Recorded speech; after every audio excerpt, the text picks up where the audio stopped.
Hello. It is it is the afternoon. Good afternoon. I'm so sleepy. I think that's how it usually goes with my streams. I'm very sleepy at the beginning of streams for no reason, regardless of what time I stream. Anyways, welcome in. I was supposed to stream earlier at my usual Aries standard time at like 10 a.m. But then we had people coming in to fix something in our house, and I don't know what it was, but they were quite literally in the room next to me, so I couldn't do anything about it. And I also overslept, so that's my fault. That one is my fault. Um, I don't know what I'm gonna do today. I don't know. There were no plans for this stream. No thoughts. Um, I will be preparing. Okay, no, I do have plans. Hopefully, we actually get through it. I will be preparing for Art Fight, which starts soon. Hold on, wait. Art Fight 2025. When does it start? Is it June or is it July? Oh my goodness, July. Oh, okay. It starts in July. So I still have like, what, a freaking month? I don't know. Yeah, I have like a whole month to still continue preparing for Art Fight. But, I mean, drawing takes a long time, so what am I gonna do? I can't count, 6 characters in mind. I'm using my old Art Fight account, which already has 3 characters. That being these 3. And then I'm planning on including these 3 new people. They're not new, but they're new to my Art Fight account. But that also, if I'm gonna include people, new characters, that means I have to draw, which, yippee. When did I start this? I have been procrastinating on this for like the longest time. I have like a weird thing with, what's it called? Drawing my OCs. I get so lazy. I'm so lazy. I don't know why. Like, I could draw fan art for like my favorite things in like a couple of days. But then when it comes to my own OCs, I'm like, I can do it later. And then I never do it. I never get to it. So that's my fault. So hopefully we can lock in today. I don't plan on doing, oops. What is it called? I don't really want to do like full render drawings of my OCs because I don't have time. No, I do have time. I have a lot of time, in fact. I just don't have the energy because making drawings takes forever. But yeah, I don't know. We are brain empty today, and I keep hitting my mic. It's been a while. It's been a couple days since my last stream, because I've been very burnt out from doing absolutely nothing for like 3 days straight. I don't know. Sometimes I feel like when it comes to me and burnout, like I don't get burnt out too terribly often. There was a car. Okay, thanks. Like I don't get burnout too often, but then like when I do, it's so bad. I keep hitting my mic. This is not working. Excuse me. If you hear loud noises, I'm trying to fix my mic. I'm wearing my glasses today, so they keep the frame of my glasses keeps hitting it. Yeah. Cuz I also get burnt out doing literally nothing. I have this lovely habit of staring at the wall, doing absolutely nothing for like half an hour. And then I get really antsy about it. I don't like not doing anything.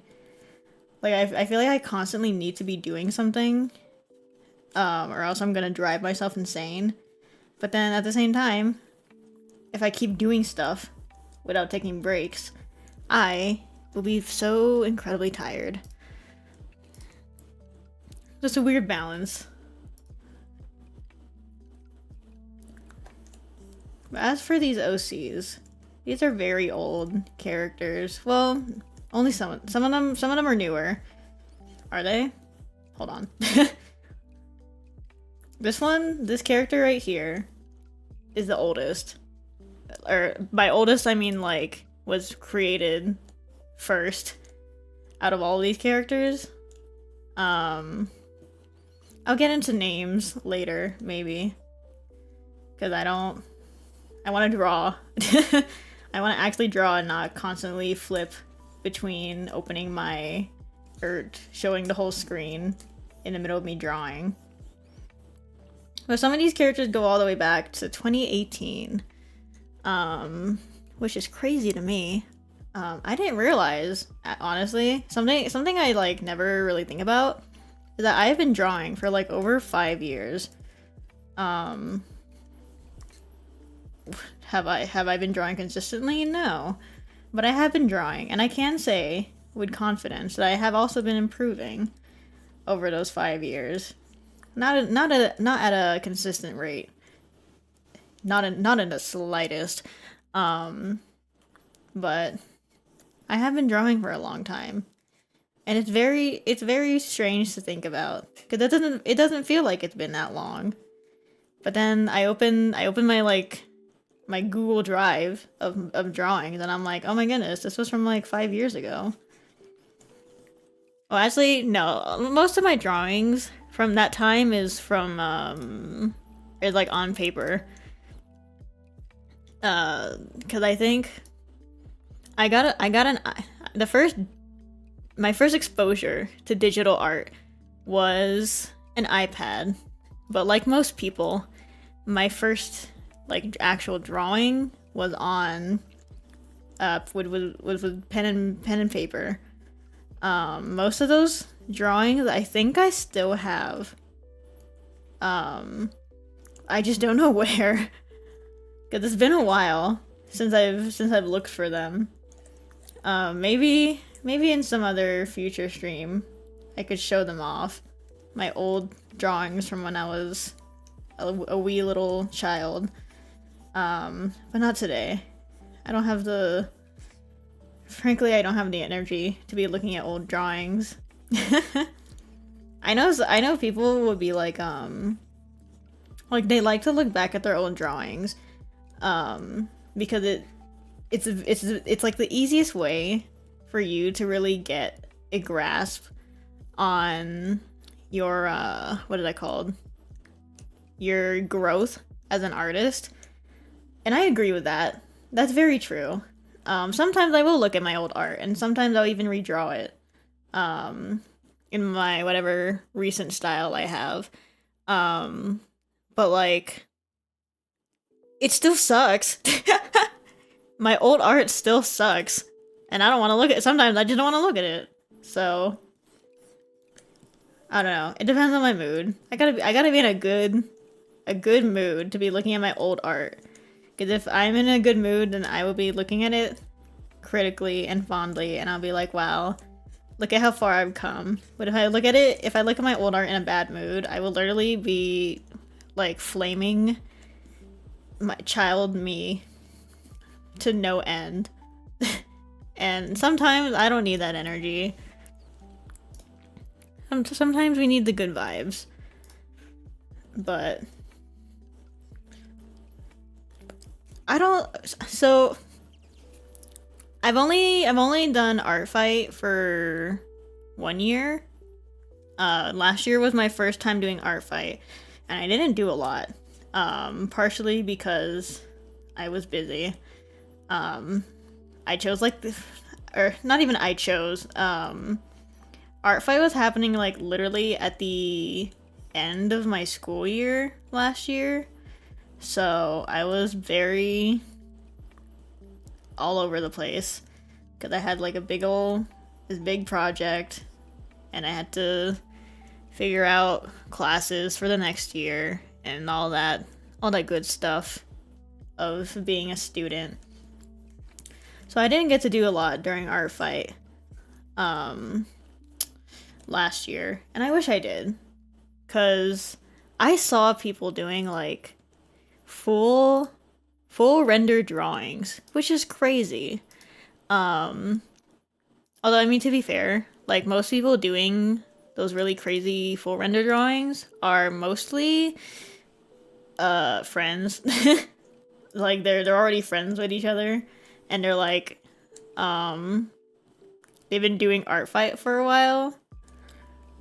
I had like one friend do art fight with me, but he got in like really late. And by the time that he got into art fight, he made his account and put up his Sona, I was already I already burnt myself out from doing like 4 drawings in the span of like what, 2 weeks maybe? 1.5 weeks. I did 4 drawings in like 1.5 weeks, which was not a good idea because I got burnt out real fast. Which that's my fault, as per usual. But like I wish I slowed down a little bit, and I hope I do that this year because I do have a little bit more time now. But we'll see.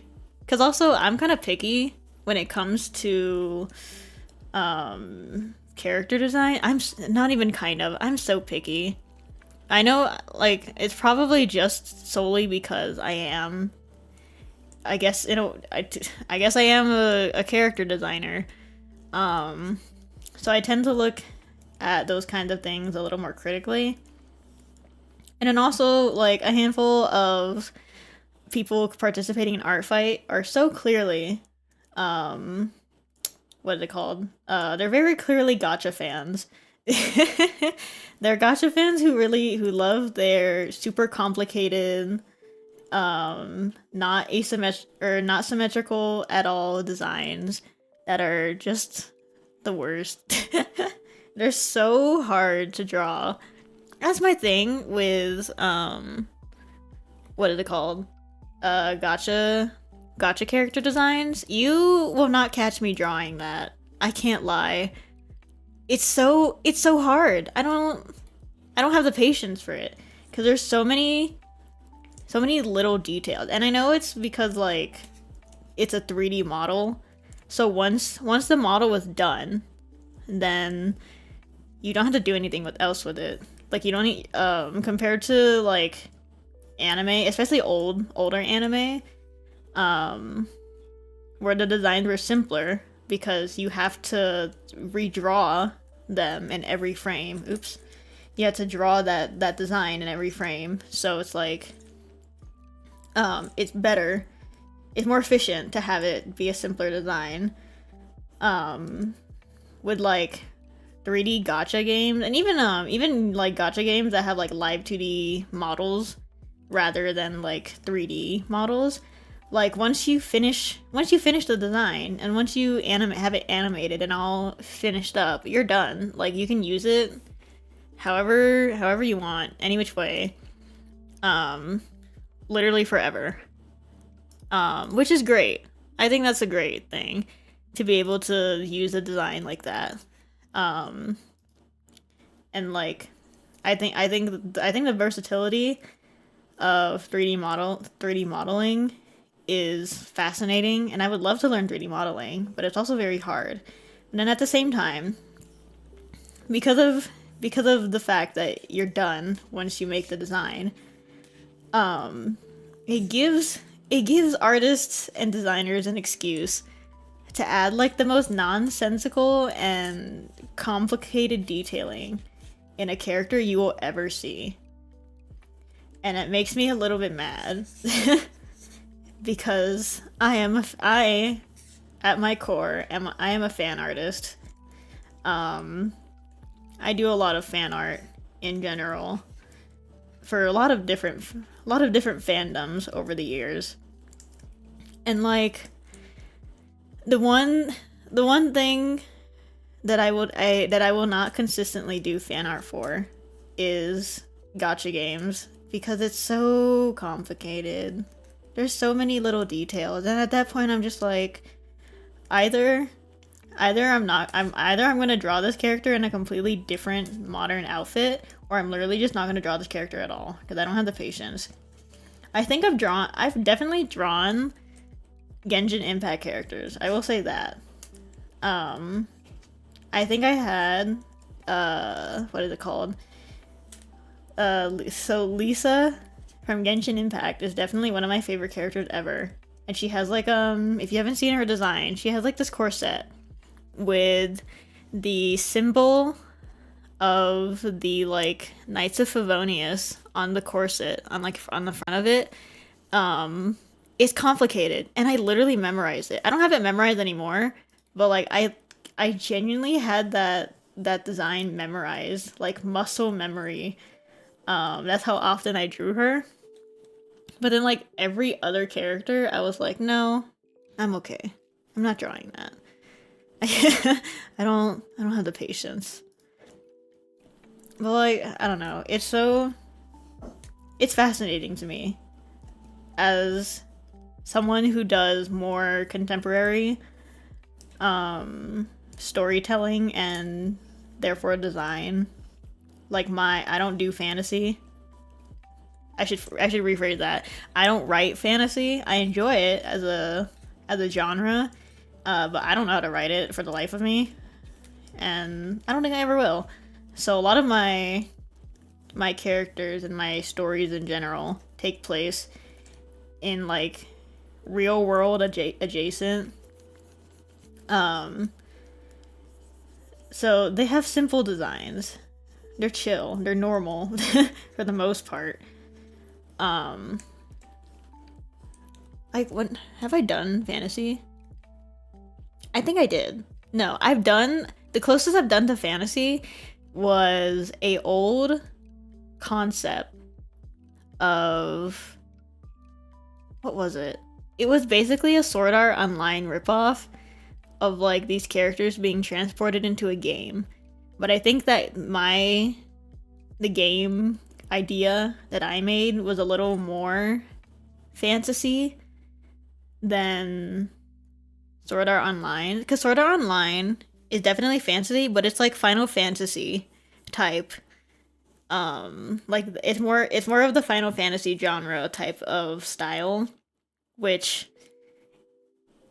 Final Fantasy is like its style in terms of like fitting into the genre is more of like more of a mix between contemporary and like fantasy, medieval fantasy. So that's what like that's what Sword Art Online is to me. But then my idea from like, what year was this? That had to be like 2019, I think. These characters from 2019. It was a lot more fantasy. There was a lot of armor going on, like real, like actual armor, not like anime armor that like barely covers anything. That was a nightmare. I'm never doing that again. But that's the closest I've done to writing fantasy. And even then, it wasn't super fleshed out because I was a child, who was way over their head, being like, OMG, I'm gonna make a story. I'm gonna write a story. I didn't. But like, I don't know. It's so hard. It's because it's I think fantasy a lot of times is what do you call it? Is very much based some part in history. And that is history that I do not know. Entering next year with a reverse inspired character, honestly, I think that'd be cool. But reverse also has pretty, I mean, no, their designs are not that complicated either. Because it is, reverse does have like historically based designs, like Snyder, for example. Is the first thing I can think of. Like I know everyone in the Foundation and the Mana Vindictae are kind of like unique to reverse. But then like the other characters from outside, they're easy. They're somewhat easier to draw compared to other gacha games like Hoyoverse games. I don't know. Maybe I could do that. But yeah, I don't do armor anymore. Unless it's for fan art. Even then, I keep it like to a minimum because armor is kind of hard to draw. Um, because I enjoy drawing metal. I think I've said it before, in my previous drawing stream, but like drawing metal for me is really fun to the point that I literally draw hair very similarly to how I draw metal. So I do think it's fun. But like there I have my limits. Sometimes I can't do armor because it's a little more it's a little out of my scope in terms of skill. Cuz sometimes like armor is like how do I describe it? I can't think of an example. It's just like sometimes it's like it's at a specific angle. It's like it's almost like it's shaped in a certain way that it's hard for me to imagine in my brain. Um I can't think of an example.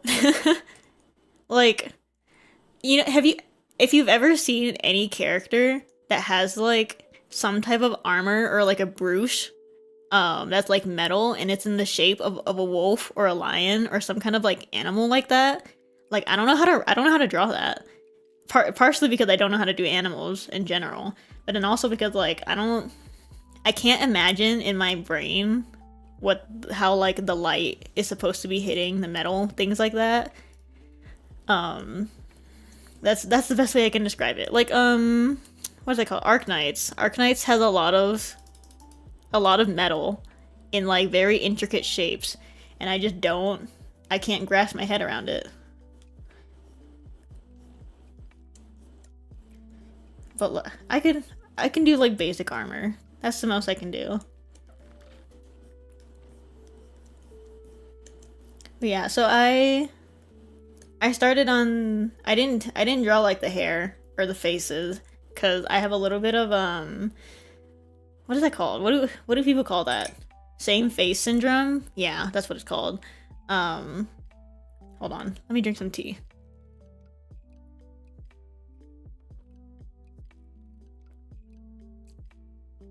But I've developed a little bit of same face syndrome where I draw everyone with the same, like they look the same. They have the same look in terms of like their face, which is it's a recent habit and I don't know where it came from because when I was younger, I used to be able to do like very distinctive face shapes and like expressions and eyes, especially.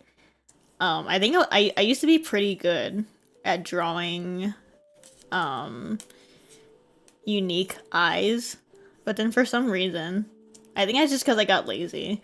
Because eyes are one of the things that I don't focus on it as much as other people do. I know that there's a lot of artists, especially young artists, who are like or young artists with like who like anime or like the anime art style who like put a lot of emphasis on the eyes and drawing them in a specific way, so that they end up being very distinct from what is that called, from like other characters, whether it's their own characters or other existing ones. And I think that's just the nature of like anime eyes because they're complicated, but because they're complicated it makes it a lot easier to kind of customize. You have characters with like super glittery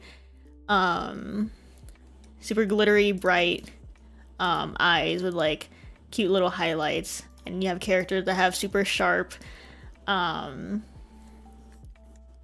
my goodness, I'm trying to think of the words, but like characters with like super sharp features and like eyes. And like I was never into that. That's one of my pet peeves with eyes in like with like younger artists, and this is not me. This is not me trashing on any artist. It's just something that I've seen with people just starting out, where like the eyes are like super super super detailed. They have like a like they drew a whole universe in the eye. And then like the rest of the drawing is just like whatever.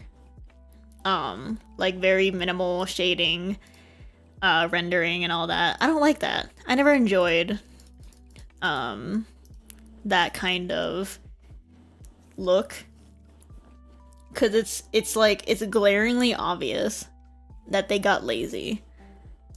And I'm not here for it.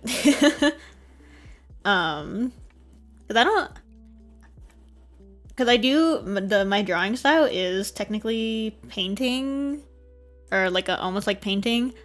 And I understand that when you're drawing, you do not need to have like every little detail be perfect. Like you'll see a lot with I've talked about this before, but you'll see a lot with like even professional artists, especially anything with Riot Games like League or whatever. I'm not into League, but I like their art. Like you'll see certain like some parts don't look finished if you like really zoom in on it, but like that's the point, because it's supposed to help if you have like your focal point be refined. It doesn't matter if the rest of it looks almost unfinished in a way, because it's just helping to redefine that focal point. It's almost like almost like Gaussian blur. That's not right. Oh my goodness, what is that called? When like on like a camera, or even with just your eye, when you focus on something, and like and then like everything around that focus point is like blurry. Why am I thinking FOV? That's Minecraft. What am I thinking of? That thing with cameras and like your eye, when you focus on something and then everything around that thing that you're focused on gets blurry. That thing. Like that's what painting is. In a sense, that's what a lot of digital painters will do, to simulate that, to help with the focal point. But then like when you have like artists, especially beginner artists, do that thing of like just the eye is super detailed and then nothing else is, like that's not the same. And it's just like a result of laziness that I don't enjoy, but I get it. Drawing is hard. Drawing is so hard. There's a reason I procrastinated on this for so long. Yeah, I actually I have not seen Arcane, which is crazy. Also, thank you for hopping in. But I have not watched Arcane, which is like crazy because I famously love Yuri, and I love what do you call it? I love relationship between women. It's a wonderful thing. But I haven't watched Arcane. I don't know how. And it's not even like it's not even a result of me being like, oh, I don't like League, so I'm not gonna watch the show. That's not it. I don't have anything against League. I don't enjoy the game because I'm not like a multiplayer. I'm not a competitive type player. But like I haven't gotten to watching Arcane. I need to so bad. Because it's actually crazy to me that I haven't seen it. But then also I haven't seen spoilers, surprisingly. Because my timeline, my like Twitter timeline and whatever, and my YouTube timeline, I have very intentionally curated to suit what I like, also aka gacha games. So I haven't seen a lot of Arcane stuff, even when it was like really blowing up during the start of each season. But I need to get on that. Because I've seen like clips, and I know that the it's beautiful. It's a beautiful show. It's like drop dead gorgeous. And I gotta see that. I gotta watch it. I need to lock in. There's so many shows that I need to watch. But like, I don't know. I have a thing. Remember watch along in the future? That'd be awesome, actually. I would love to do a watch along. Because I think that would help motivate me to stop procrastinating on TV shows. Because like, I don't know what it is with me and like TV and movies. I think I just prefer like manga, comics, and like books with words. I don't know why. Because it's not like I won't watch TV and movies, but a lot of times, like, say with like anime, I would rather read the manga unless it's like so drastically different that I might as well just read the manga and watch the anime. But if it's like when it comes to like anime that is like pretty true to the original source, I feel no need to watch the anime, because it's like I already read it. Like yeah the pictures are moving now, but I already know the story. So I don't know. I have a weird relationship with spoilers, because sometimes I can be spoiled completely of a show, or like even like a show or a game. I could be completely spoiled, know the entire plot, and then I'll still watch the show and be surprised at like plot twists and stuff. I don't know what it is. I can't think of, or like the game that I played a couple weeks ago, or was it a month ago? One of my collab streams with Symmetric Al, where we played A Way Out. Like, both of us literally watched other people play this game multiple times, and we were still shocked, and we still got emotional at like the really important parts, even though technically we had been spoiled multiple times over from watching other people play it. Because those people played this game before either of us started streaming. But like sometimes I can just dispel spoilers from my brain long enough, I guess, that I can still enjoy media that's already been spoiled for me. But then other times, like, I can't think of an example off the top of my head, but there are other times where I can be spoiled of like literally one part of some kind of series or TV show, whatever, and I'm like, okay, I'm never watching it then. And like it makes it like all like even less engaging than it could have been had I not been spoiled. I don't know, it's so weird. I wish I could think of an example, but I'm a little brain empty today.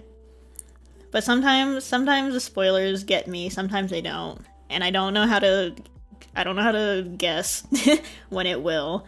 So at a certain point, I'm just like, okay, I'll just avoid spoilers altogether. It's better for me. But like, I don't know. Like reverse. Like reverse. When did I say it? My very first reverse stream, I yapped for like 10 minutes at the beginning or something, talking about how I've played the games before on release, and yet I still didn't. And the thing is, I distinctly remember when I first played the game, I was so shooken. I was shook by Snyder's death. I was like actually emotional that from a year ago, and for some reason I completely forgot about it by the time that I started streaming it. And I don't know if it was just that my brain intentionally blocked it out because like I'm streaming and I'm going in fresh, or if I just have the world's worst memory. But like there are so many There's so many parts of Reverse that I know stuck with me to an extent when I first played, but then for some reason, like a year and a half later, it just went away completely. For like I don't know how the vote. I don't know how I remember the debate because I think arguably to most people, like that is probably one of the more boring chapters because it's a lot of yapping and it's a lot of politics, which I know isn't everyone's cup of tea. But like I remembered it. I remembered it better than Snyder, which is awful and crazy to me. I don't know. I think that's just my Arknights fan showing through. Cause there are a lot of politics in Arknights. There's so many politics in Arknights. I don't know how I managed to sit through that whole thing. Cause like it's a drag. It's such a drag. I can't even lie. Something I really want to do is a tier list of I want to rank every single gacha game I've ever played. But like I don't know how well that'll go. Or no, I think I will definitely have a lot of things to say. But I don't know how I'll be able to stop myself from yapping too hard. Cuz I feel like I'm going to get to like some of my favorite games like the Honkai series and Reverse and Arknights, and I'm never going to shut up and I'm never going to get to the other games on the list. Cuz I've played a lot of gacha games. Like a concerning amount. I think I have. Let me check my files because I'm pretty sure I have an image of the last time I just ranked randomly the gacha games that I played just on my own from like years ago. And even then, it was like there was like a good amount of games on this list. I don't know if I still have the image saved. Do I? Oh, I do. Oh god. I don't even know what my criteria was for this, though, because it's kind of weird. Let me see if I can put it up on OBS. Let's see. Image source. I know how to use OBS. Yeah, but I had this tier list from years ago. I don't know what year this was. We'll find out, I guess. Let's see if it shows. There we go. This tier list that I made from like what year? Show me what year this was. 2024? Okay. Yeah. I thought it was longer. Or from a longer time ago. But this tier list, I don't know what I was ranking this on. Because like I feel like some of these should be higher. Hi Sim. But I like why is Path to Nowhere in C? Why is Path to Nowhere lower than like Pokemon Masters? What was I on? My standards were so low. I don't know what it was. But I made this tier list a very long time ago. And I want to do it again. I would love to do that again on stream, where I actually had like a criteria. I think that'd be great. But we'd have to see because there are a lot of the games on here. First of all, like a good chunk of them are not even what is the word for that? Their servers are down. They're done. The game is over. And like I don't remember. I just don't remember the stories. Like what Takt Op Symphony and Alchemy Stars are gone. They're just and World Flipper, I miss you. World Flipper is so good and it's gone because there wasn't enough players. So like but like I'd have to go back to all these games and try to remember what they're even about and if I like them or not. Cuz even though I play a lot of games, I drop them very fast. It's very hard for me to stay on a game. Azure Lane, ick. I'm sorry. Am I thinking of the right game? Hold on, wait. Am I thinking of something else? I'm not. No, I'm not. Okay. Um, I got I tried Azure Lane because it is published by the same people as what are they called? Arknights. So I tried Azure Lane. I was like, let's see what they have. Let's see what this is about. Because I've seen posts, and originally I was kind of ick about the character designs. Um, and I wasn't wrong, because I literally played that game for less than a day. I was like, no, I can't do this. Actually, like, genuinely. It's not my cup of tea. We'll leave it at that. I've seen Uma Musume like once. I haven't seen. There's like an anime, right? I haven't seen it. It looks interesting. I don't know. I don't know if I'll like it. We'll see. Cause I don't do what is it called? Like idle games. I think no. The only reason I don't do idle games is because a lot of them are old. Like Idol Masters and Love Live, a lot of them are really old, and so I just don't have the energy to catch up with like 5+ years of content. I've tried Love Live before, like the mobile game. It was okay.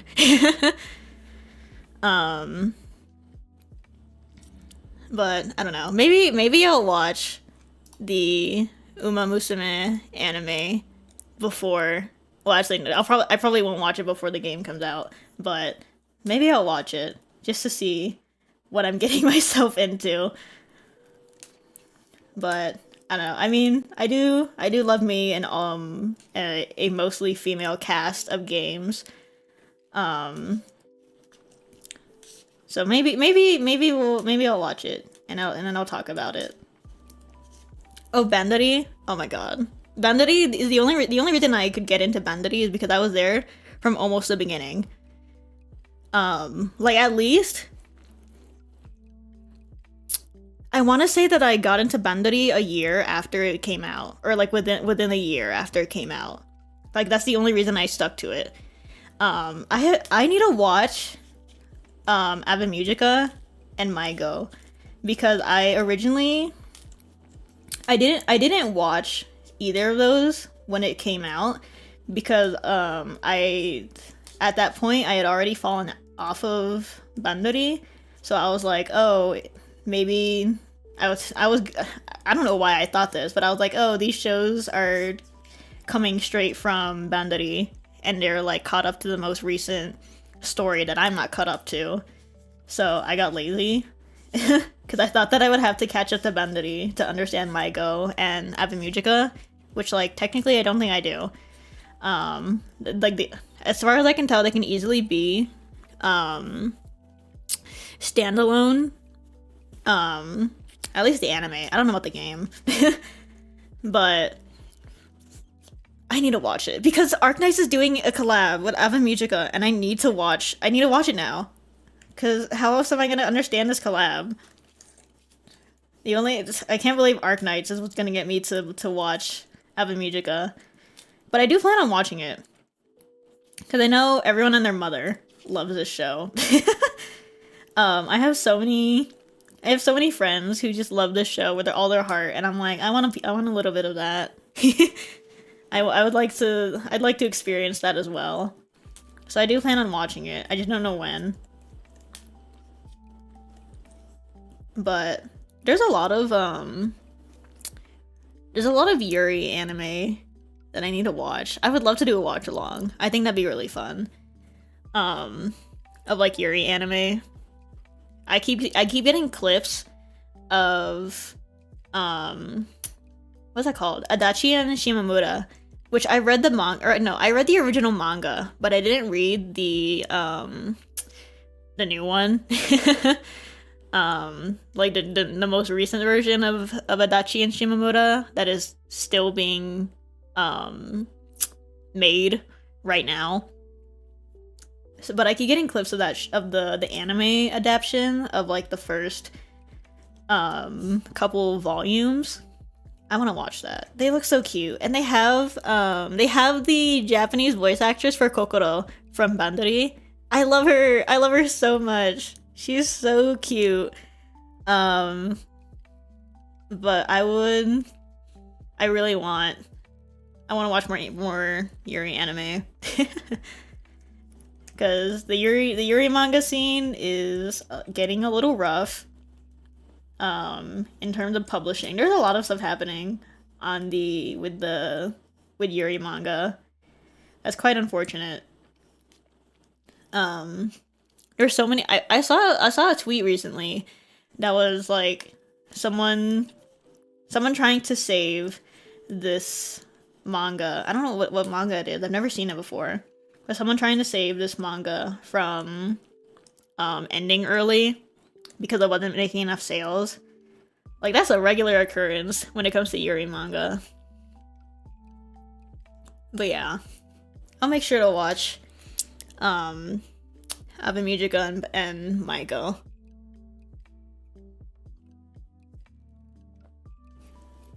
But I am a somewhat OG Bandori fan. I miss Yuki Lisa so bad. My favorite ship ever. I think Yuki Lisa is the reason that I am obsessed with childhood friends to lovers. But like, they're so sweet. They're so sweet. I love them. Yeah, it's getting like an English release, but it's still struggling. I don't know. I love Yuri manga. How do I get this mouth right? Oh my goodness. But yeah, I used to read the Bandari event stories like from the game, the mobile game. Oh my god. Those are so long. Those go on for forever. But they're good. They're like, that's peak writing over there. Whatever they're giving Bandari writers, like, oh my goodness. Crazy. The yearning, it's beautiful. It's lovely. I feel like I need to get into those type of idol games more, or at least get into like some of it. Not just, maybe not the game itself, but if there's like an anime and stuff, because like idol games, they know how to write. They know how to write Yuri so well. Like, what am I thinking of? Revstar? Every single thing that I've ever... Every clip and every piece of media I've seen from that is like... is yearning. Just yearning. Is it Revstar? Like the abbreviation? I don't freaking know. Have I read Idol X Idol? I started it, but I haven't finished it.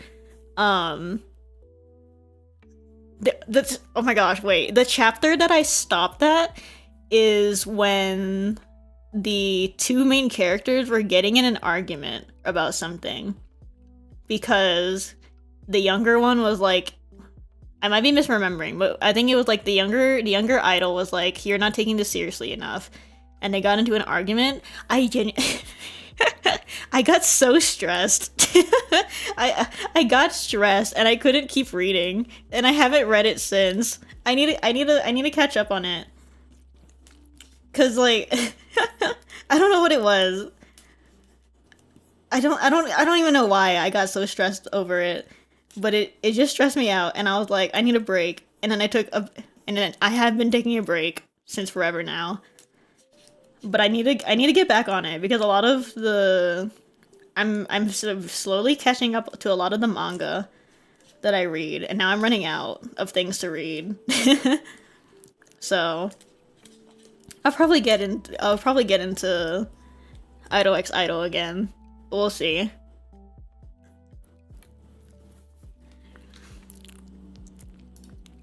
Yeah, like, I don't know. Like, idol stories in general are pretty hit or miss for me. I don't know why. I don't have anything wrong. There's nothing wrong with it. I don't have anything against it. But sometimes I'm just like, it's not interesting enough for me to really keep it. Like, I think I prefer like bands over idols. So like Bandori Bandori over like, what's a similar series? Love Live, Rev Stars, I don't know. But and even within Bandori, like what is the name of the idol group? Pastel Palettes. Like, I have nothing against them, but they don't draw my eye as much as like Roselia and I'm Poppin' Party. I have a special place in my heart for those two. Locking in. Hold on. This hair is so stupid to draw. I don't know why I designed this character like this. But it's fun. It's whatever.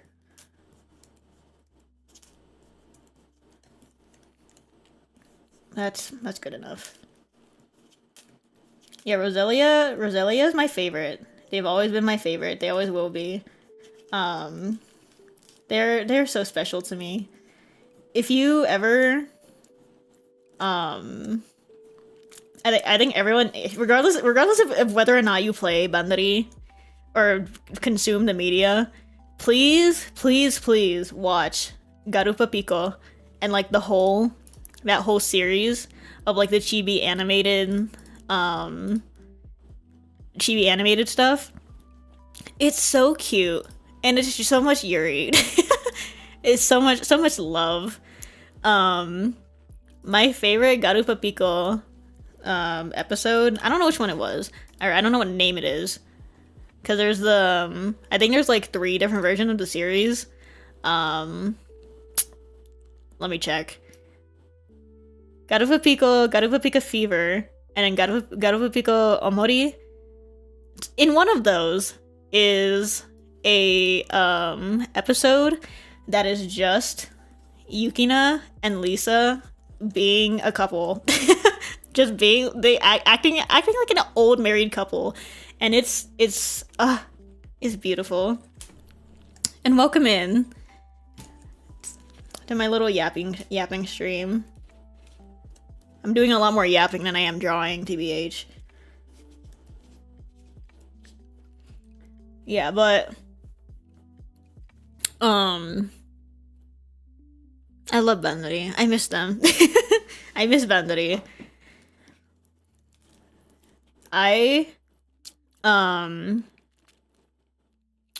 the time, okay, how long have, hold on, what anniversary are they on now? Bandari mobile game release date.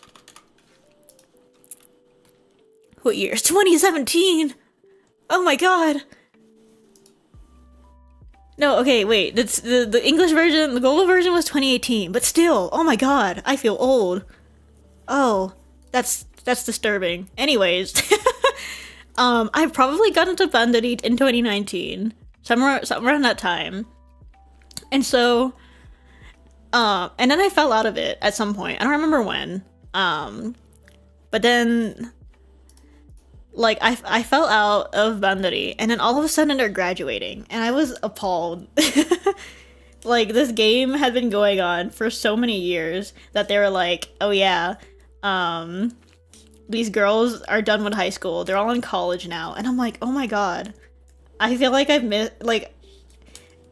felt like I missed my child's graduation. Upon finding out that the story at that time was the Bandari girls graduating, I was like, oh my god. It has been that long since I've last tuned in to the Bandari story. It was crazy. I got emotional. I know a lot of other people got emotional. Cause like it's like when you're with a game series, or not just a game series, but when you're with a series for that long, like you just get attached. Like that's almost like your child at that point. I think I've heard of that new Bandari VTuber band, but I don't really remember. I don't get enough Bandari related stuff on my feed. I need to. I need them back. Here, let me see.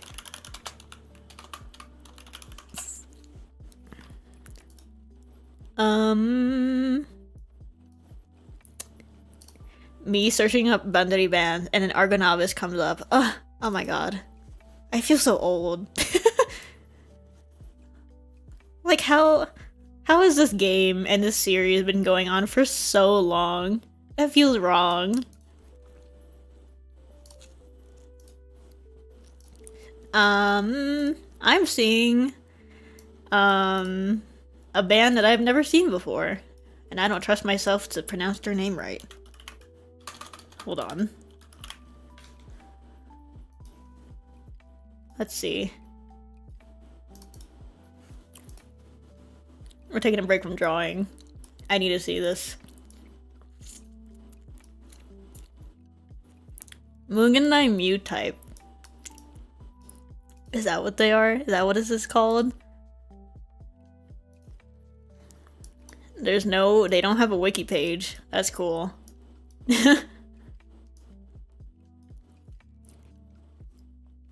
Mugenai Mew type, also known as Yume Mita. Oh, they're cute. I don't know if this is the VTuber band, but they're cute. I like the animal ears. This is cute. Oh my gosh. But yeah, I don't know. I don't know if I could ever properly get back into Bandari because it's been forever. It's so much reading. That's a lot of reading. If I were to try to catch up to the game stories, God. Like those are whole essays. Not even. Those are longer than essays. But they're so good.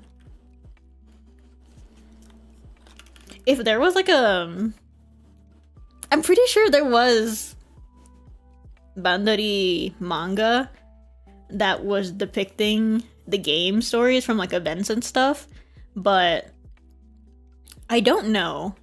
I don't think they're doing that anymore. I don't think it's ongoing because like I can't do math. What is? Jesus Christ. I cannot do math right now. 8 years of content. Jesus. My god, I'm old. I feel so old. God. But yeah, I don't know. I can't get these eyes right. But like, Bandari and a lot of other games that I was playing at that time are probably some of my biggest inspirations for making characters. I mean, every single one of these characters that you see me drawing here is in a band. Like, they're not in a band together. These are all like the leaders of their respective bands. 'Cause I'm just obsessed. I'm obsessed with that genre. I love band girls. What is that called? What is it called? I'm blanking. The mangaka of Can't Say No to the Lonely Girl. If you ever read that Yuri manga, is making a new music related manga, Yuri manga. I'm obsessed with it. I'm obsessed. It's so cute, and it's so cute with like the perfect sprinkle of drama. I love my drama. I do love my drama, TBH. I'm not like I am not a nosy person in general. Back in like school. Yeah, that one. The one with the girl who she looks like she'd have like a really high-pitched voice, but then they keep like they keep being like, oh, her voice is actually really low, and like it weirds people out, which is stupid, but whatever. It's Japan, I don't know. But like what was I saying? I'm not nosy, and I'm not into drama. Like throughout all of school, people would have to literally, like, one of my friends was like super, like, the opposite of me. He loves talking about drama. And he'd be like, can I please, he'd have to beg me. He'd like, can I please tell you about this thing that happened? And I'd be like, sure. But I'm like, on TV, I like, honestly, whenever people talk to me about drama, I am not listening. But then when it comes to like anything fictional, like manga and anime and stuff, I am eating that up. I love it. I love it. I can't help it. I don't know why. Maybe it's just because I know that it's not real. That it's not like an actual person. But like, it's so good. I love angst in manga and like fiction to a concerning degree. I don't know what it is about angst. Like, it's good. It's just nice. No, it's not nice. What am I talking about? That's not the right word. It's just good. Like, I think I mentioned it before, but like the thing that really the way that I know that I like certain things is if it makes me emotional. Like Reverse, for example, makes me very emotional, and that's why it's very special to me, versus like other games and stuff that I played where I just don't really feel anything. Like, I don't hate it, but I don't really feel anything as I'm like reading it. So like angst is so good. I don't know. Like, my current favorite Yuri manga as of right now is I'm forgetting the name of it. I don't remember the Japanese name. It's There Is No Love Wishing Upon a Star. That is some of the craziest angst I have ever read. That made me I don't think I've ever had such like a visceral reaction to reading a manga since that. I don't know, it's so good. It's so good. And I remember I almost had a heart attack because I thought that it was reading the final chapter. It wasn't, but like it played itself out to be as if it's the final chapter. They're not like I mean, I guess they are actors. But they're college students. I think it's an acting club. I think it's a club. I don't remember. That's like a subplot that I was not paying attention to. I was only there for the drama. But that's currently my favorite Yuri manga as of right now. Obsessed with it. It's so good. I don't know. I don't know why. I don't know why I love angst. I just love it. But like, that's also why I like the Honkai series. I've never played a game that made me as emotional as Honkai Impact 3rd.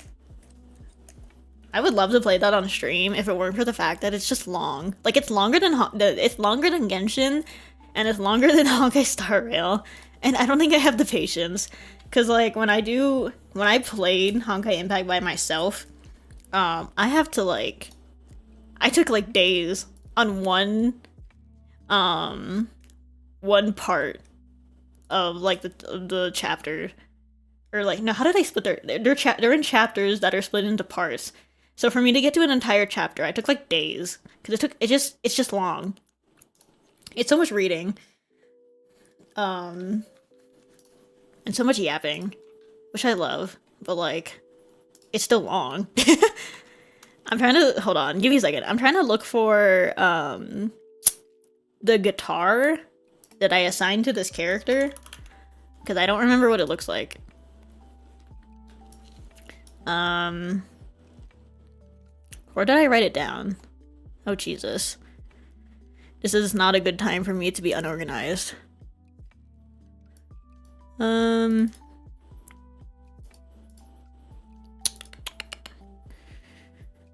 Where is it? I didn't write down her guitar. What the heck? Uh, oh my gosh, blanking.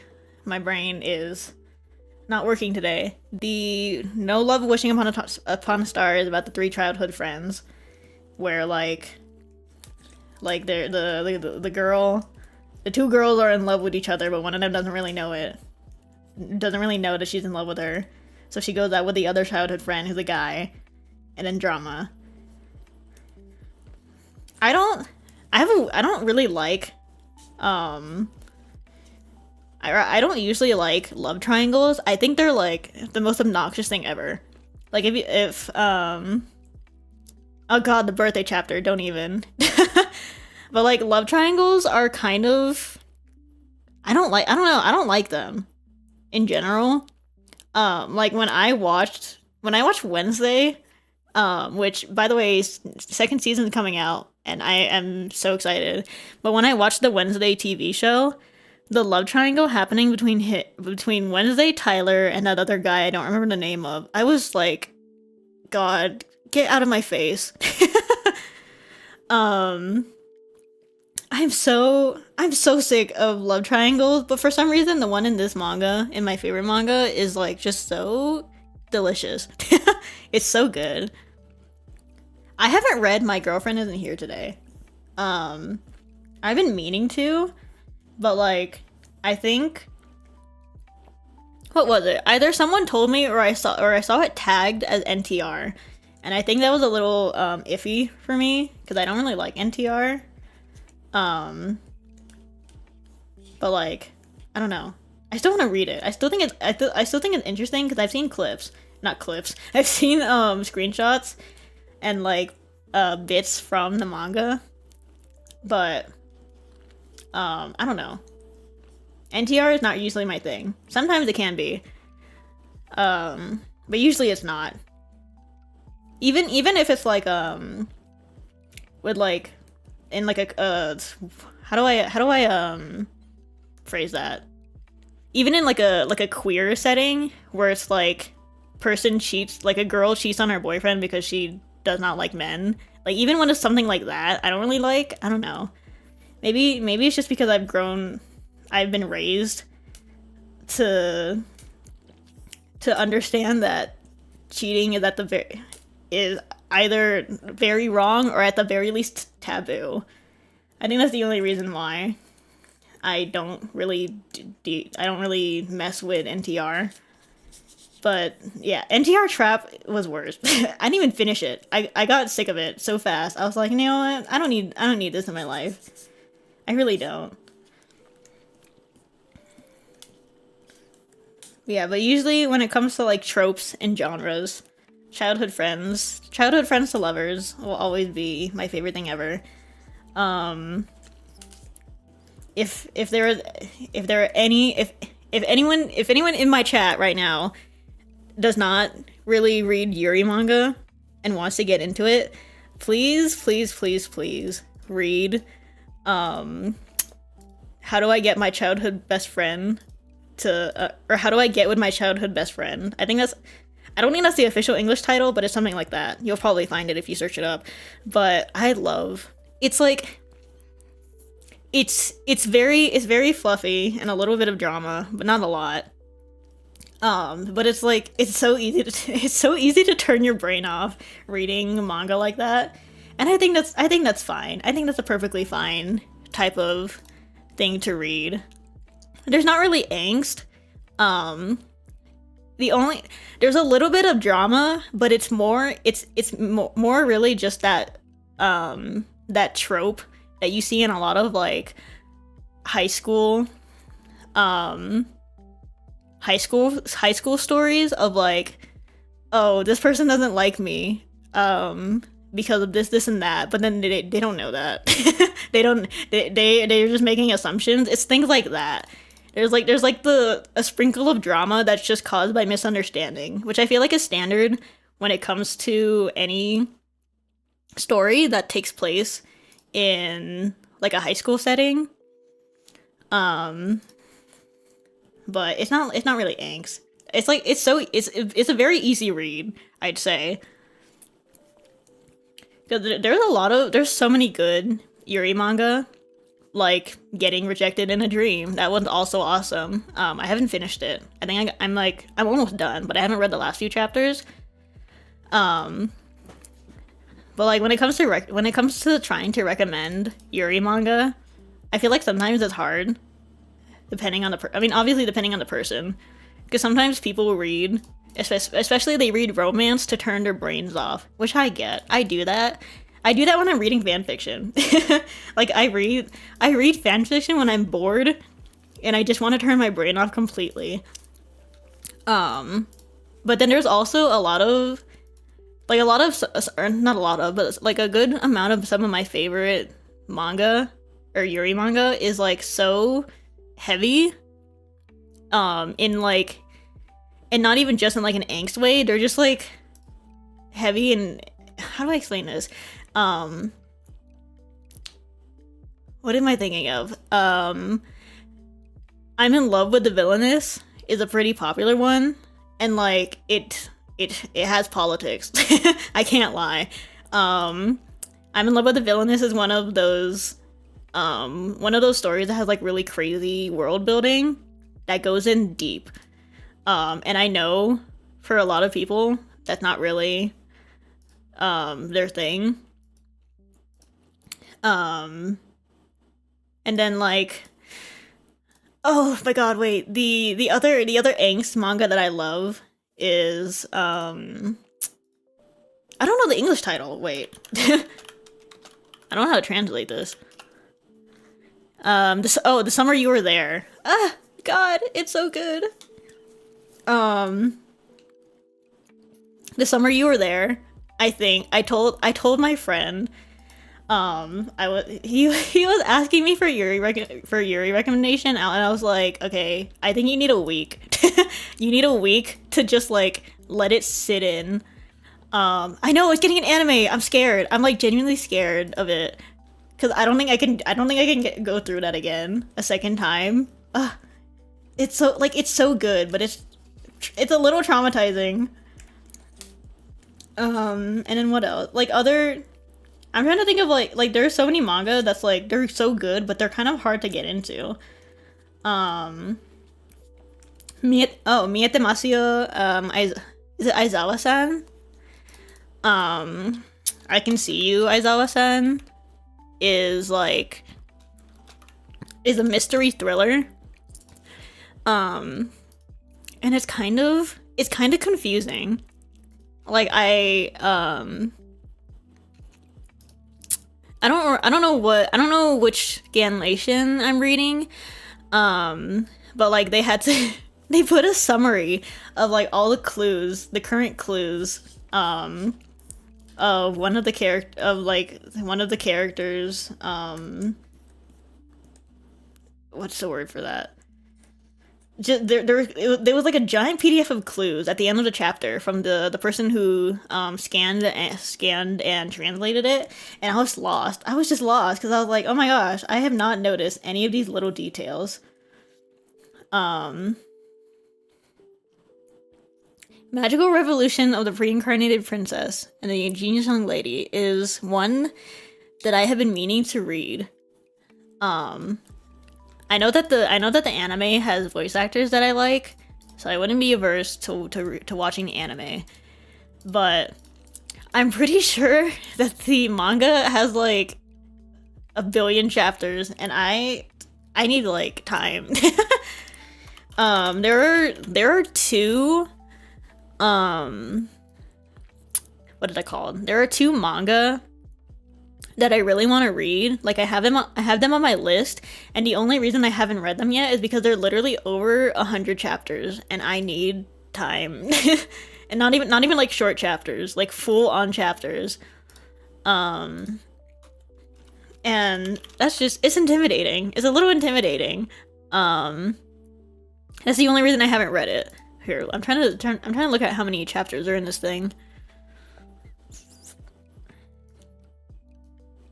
Like, I know the novel is, or the light novels are done, question mark. But I don't, I'm trying to find this thing. Jesus Christ, I don't know how to navigate this site. The magical revolution. Oh, is it still ongoing? Oh my god. Hasn't it been going on for like a while? Dang. Only 45 chapters? There's only 45 chapters? Holy crap. Hang on. Maybe I'm thinking of something else. But I know there's like a different manga that was on my list that genuinely has like 300, like 200 chapters, and my friend was showing me their Annie list, and they were like, "Oh my gosh, Ari, have you read this one?" I don't remember the name of the manga. I have it on my list. But they were like, "Ari, have you read this one manga?" And I was like, "No, I haven't. I think I've seen it." And they were like, "Oh, you should read it." And I open it, and it's like 200 to 300 chapters, and I was like, "Okay, girl, you're gonna have to give me some time, because that's a lot." But then, like, I've literally read, what is it called? Not Amedemo. Which one is that? Oh god, I'm blanking on what it's called. Man, is it this one? No. Oh my god, what is the title of this thing? Hold on. We're opening my Annie list now, because I can't remember. I don't remember titles. As has been established, I'm not good at names.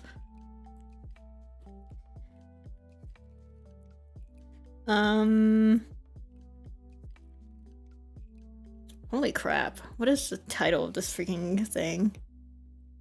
Hanani Arashi! Oh my god, there. This has like 162 chapters. I've read all of it. It's so good. Beautiful. It's such a beautiful manga. That one's also good for as one of my recommendations. Hanani Arashi is also pretty good if you have time. Yeah, but don't bully me, Miss Villainous is also freaking long. They're on 117 right now. Christ. Where did I stop? I stopped at chapter 95 of that manga. Or I guess it's not a manga because it's the Chinese published. But I stopped at chapter 95 because I was getting tired. I think that arc drags a little bit. It's not like awful, but just a little. It drags a little bit. I was gonna say something about love triangles earlier when I was talking about it, and I completely forgot what I was talking about. Something about my gripe with love triangles. Oh my gosh, there's no freaking way I'll ever be your girlfriend unless that manga pisses me off in like sometimes in a good way, sometimes in a bad way. Cause what is the MC's name? Rapid typing. I haven't read the light novel. But what the heck is the main character's name? I'm blanking. Renako. I am team Renako and Mai. I understand. They're putting so much focus on her growing relationship with Ajisai. But like I need to see Mai again. I need to see her. I miss her. Oh my god. I'm thinking of picking up the light novel because the manga updates have been kind of slow, which, like, that's to be expected. It's a manga, but like it's like slow. Is it on hiatus? Actually, I feel like it might be. That's why I haven't seen it in like a hot second. But Jesus, how do I draw a Fender guitar? Hold on. What guitar is this? I can't remember. I have everything written. randomly jumping to my OCs. I have everything about my OCs, or as much as possible, written down. So I also have all of their instruments written down. Why did I give these two the same guitar? Okay, whatever. Kurt Cobain, Jaguar. A famously expensive guitar. There we go. Oh, the manga's still going. Okay, that's a relief. Yeah, I have nothing against Ajisai as a character. I just like Mai better because I think she's funny. I think she's like the funniest. She's the funniest thing to me ever. I don't know why. But I get it. How many years have I been doing art fight? Last year was my very first year. I have not been doing this for a very long time.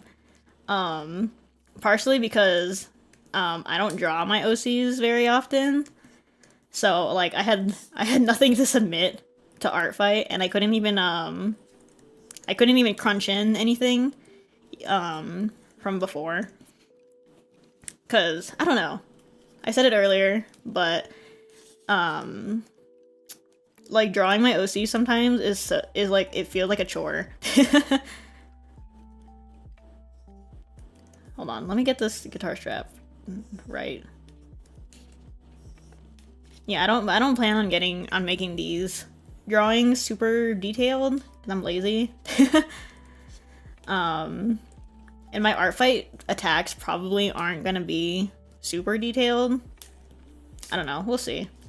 I'll probably try to stream more, or I'll probably try to do more drawing streams if I do, or when art fight actually starts. We'll try. I'll do my best. But yeah, the moon on a rainy night is so good. It's so good. Part of the reason why I love it so much is because I am partially deaf. I have hearing loss. I'm not like deaf. But so I don't know, something about that manga just resonates with me in a way I can't describe. And like I think what was it? The thing that got me the most in that entire manga wasn't even like whatever the hell is happening between the MC and I'm forgetting her name. But like the thing that got me wasn't even the romance, it was the bully question mark who used to bully the girl. What is her name? Jesus Christ. I'm not good with names. Moon on a rainy night. Characters. What the hell is her name? Is it Kanon? I think so. Kanon is deaf. And then she was getting bullied by this other girl. And then that girl also lost her hearing. And they had like this heart-to-heart that like destroyed me. Oh my god, it was so good. It was I think I like redemption arcs of like antagonistic characters. As long granted they're done right. Like obviously that should go without saying. Granted it's done right. I really like redemption arcs of characters, but like that one in particular from the Moon on a Rainy Night was so beautiful. Because it just feels real, I think is what it was. And sometimes with manga in general, not just like Yuri, not even just romance, sometimes it's hard to make the emotions feel real. Especially in like a fantasy setting. And so that's something I get really picky with when it comes to reading fiction. Like I said, the way that I know that I like something is how emotional I get. And part of the reason I get emotional in the first place is because it feels so real. I don't know. It's just good. Moon on a Rainy Night is also a good suggestion. I would also love to do literally any yapping stream that's just about Yuri manga. Because that's all I read. I don't read anything else except Yuri manga.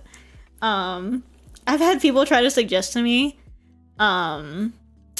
like, other shonen and shoujo manga, anything popular, like action. I don't care about action, TBH. But I would love to do a stream, a yapping stream. Maybe I'll do like a tier list thing, of all my favorite Yuri manga. Oh my god, Yuri is my job. I haven't heard that in forever. Hasn't it been in hiatus for over a year now? Holy crap. I don't even remember anything about it.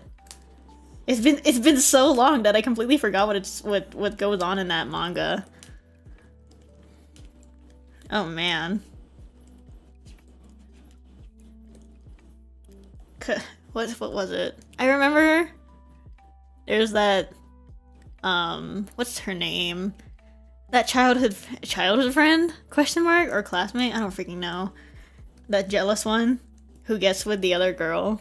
I like that part. There's something about that. That was written so well. But like, I don't remember anything else about it. Oh my god. It's been forever. Jesus. Yeah, the Gyaru girl. I like those two. Those, they were cute in a way. Like I know to some extent. To some extent with the Gyaru girl and the MC's friend, like it wasn't entirely genuine because sorry to anyone who hasn't read this manga and wanted to read it, but like the friend is, because the friend is like, isn't she like low-key obsessed with the MC? I don't mess with that. I don't know. I don't think obsessed is the right word, but it's definitely not just like a regular crush. I don't know. I don't mess with that. Oh, another trope I don't really like is yandere.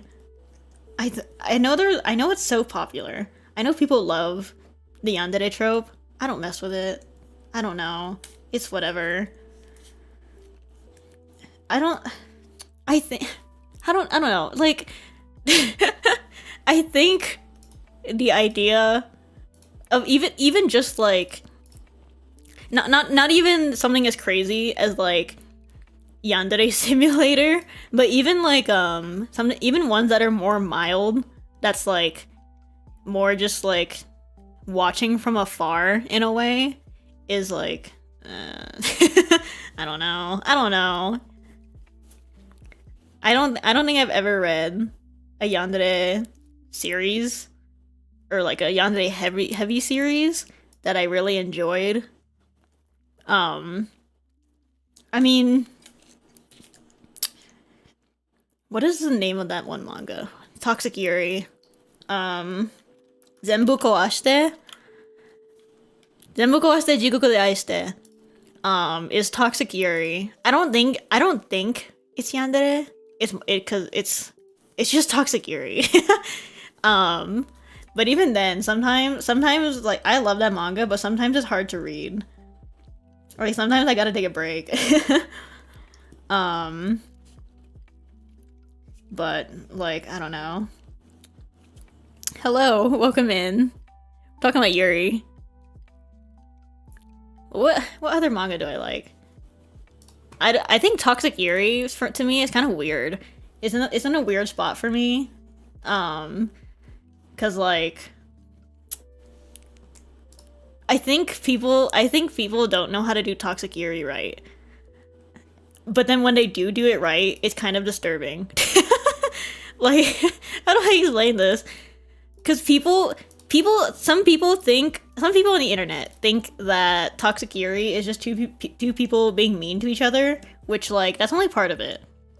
But when it's just that's not toxic. That's just That's just two people being mean to each other.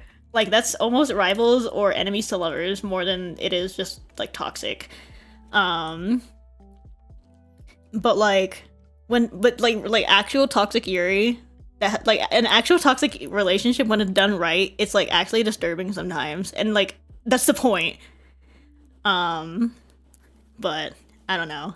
I have mixed opinions about toxic Yuri. I'm having a great day.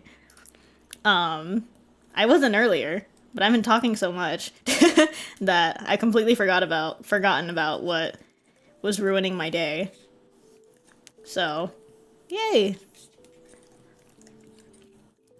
I don't know how to draw this guitar. Hold on. Drawing guitars is so stupid. Why do I do this to myself? What is the name of this thing? Why did I give him an ESP? Okay.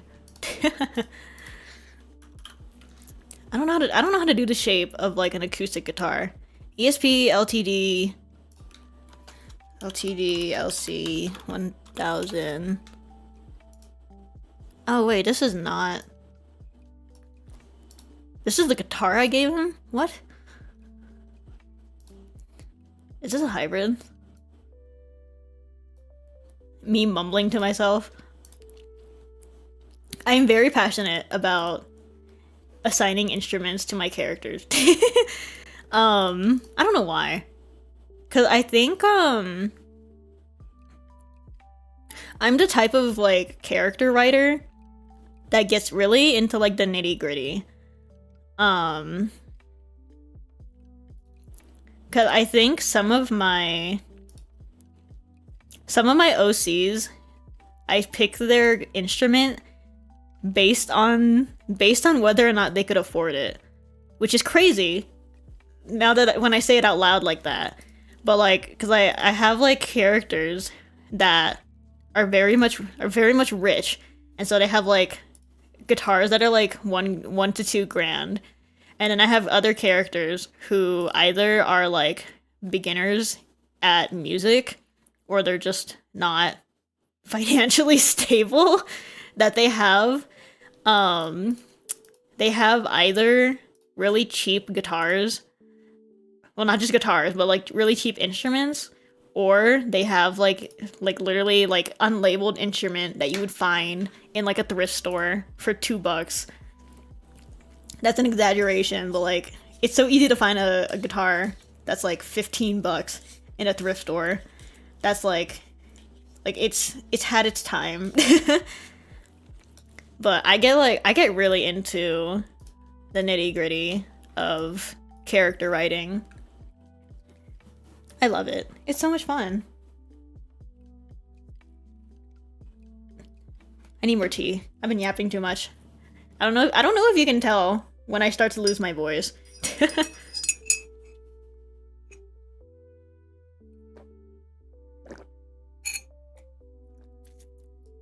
Cause I haven't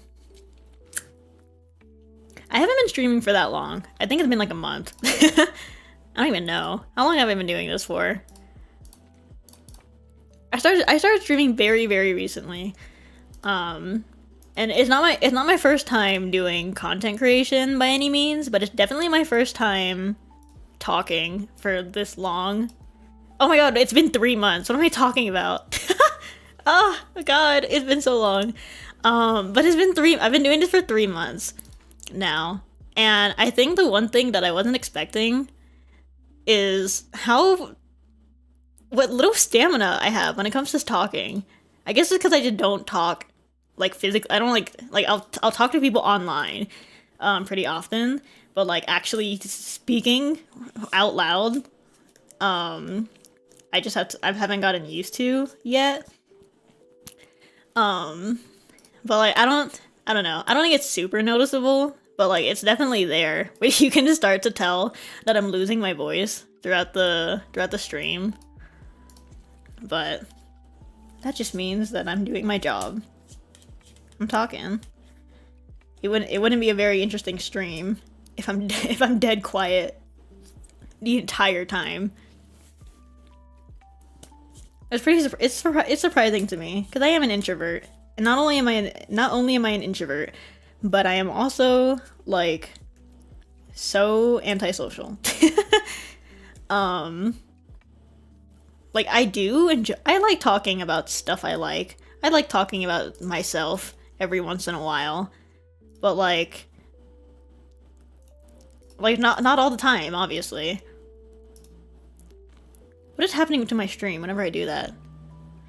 What the heck? Meet. Okay, troubleshooting. 1 second. What the hell?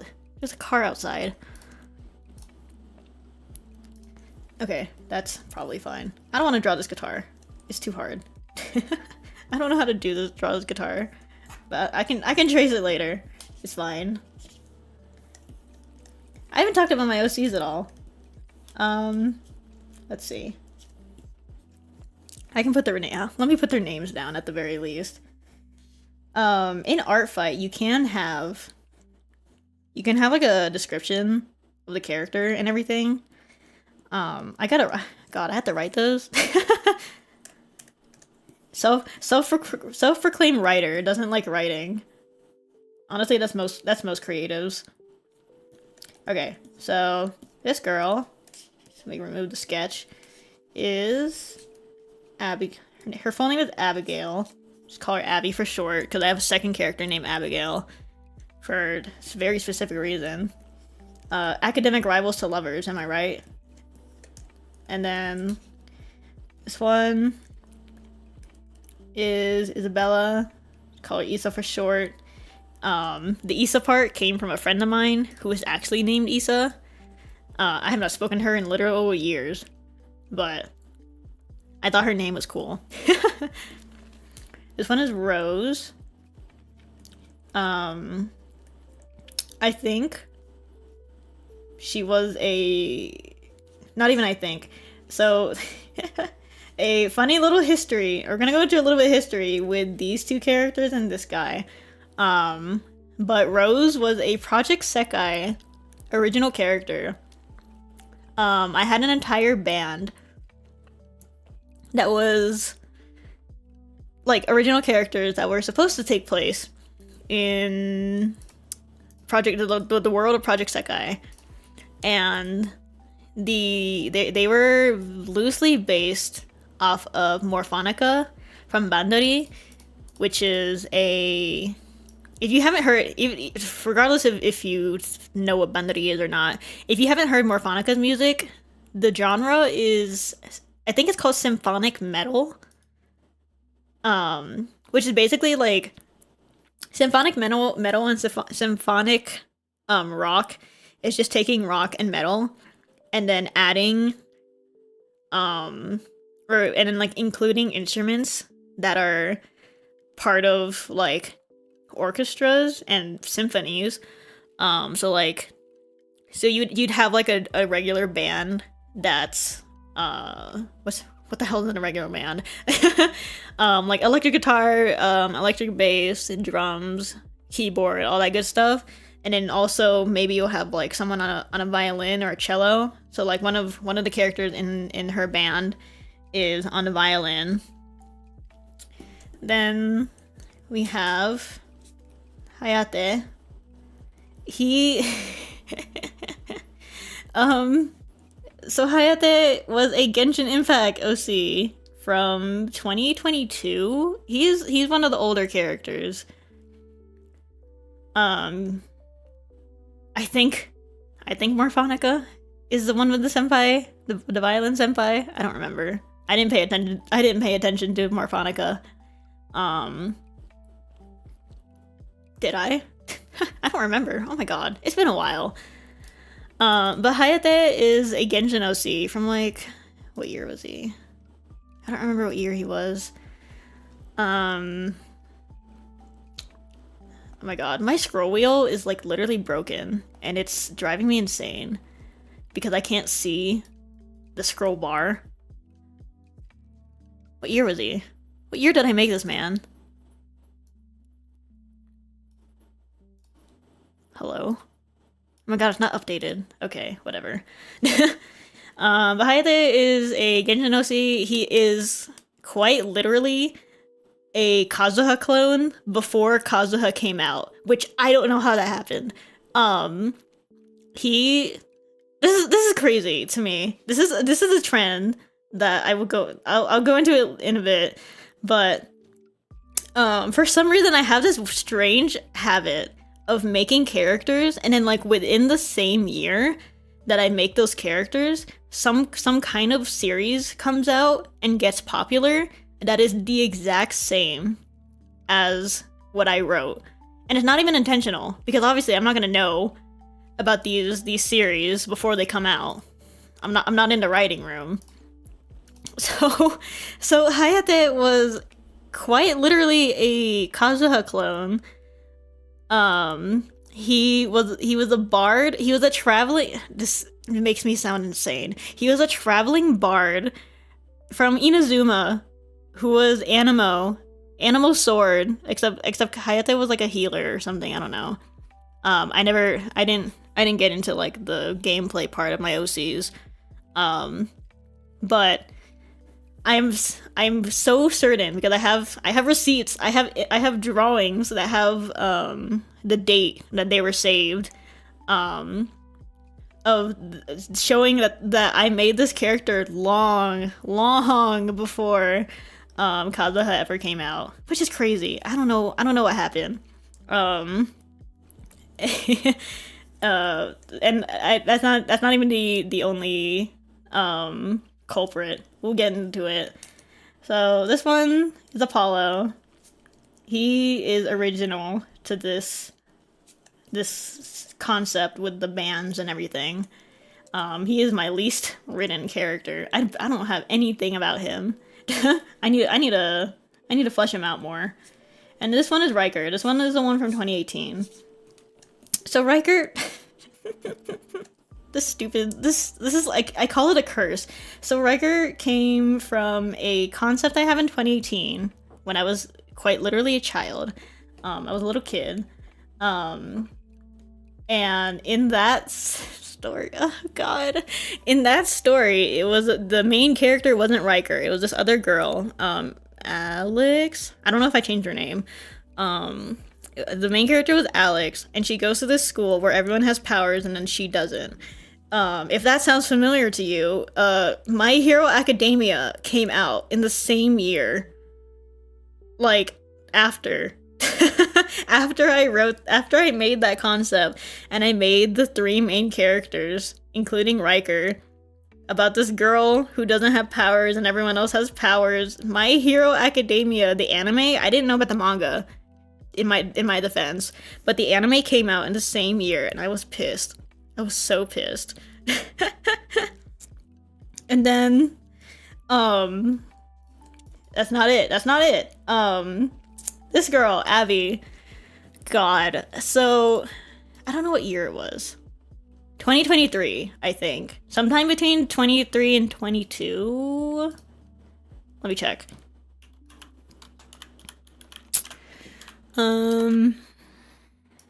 What year was this?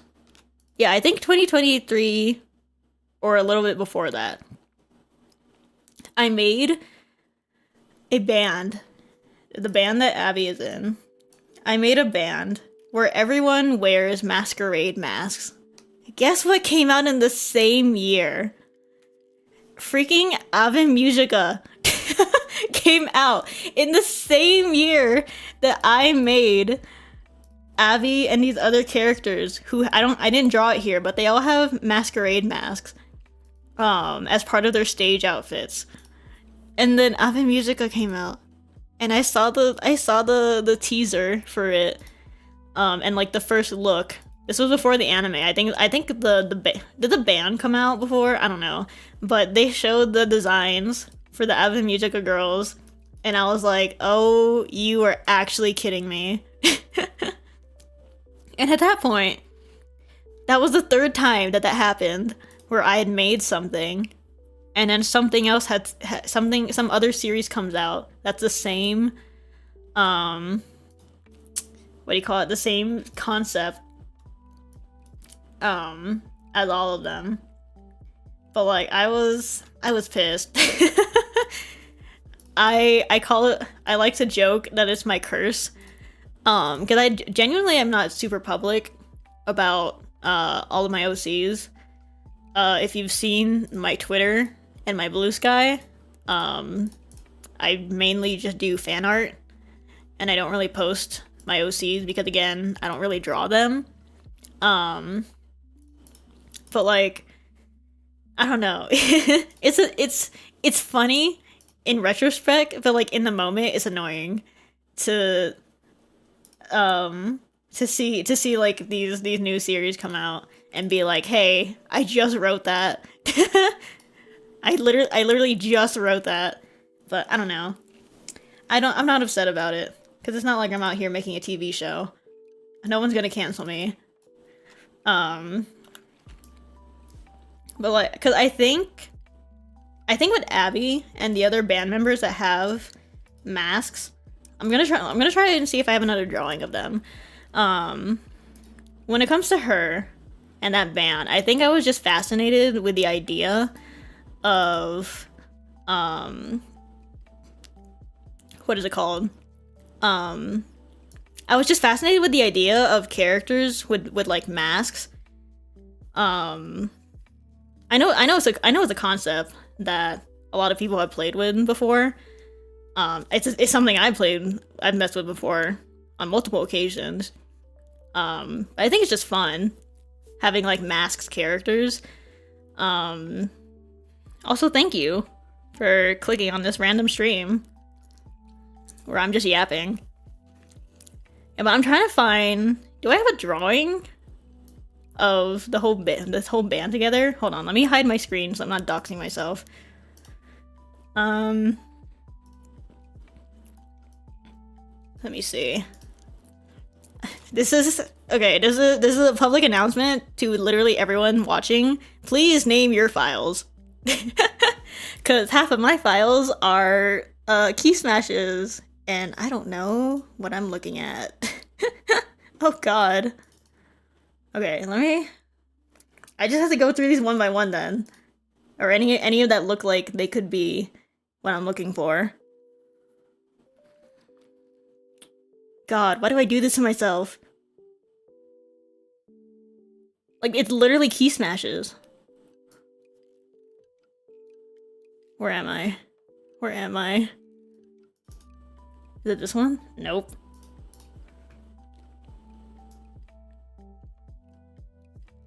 Jesus Christ. I have like a random. What is this? I have a random like file that just says yippee. What is this? What am I looking at? Oh, I remember this. That's old. Okay. God.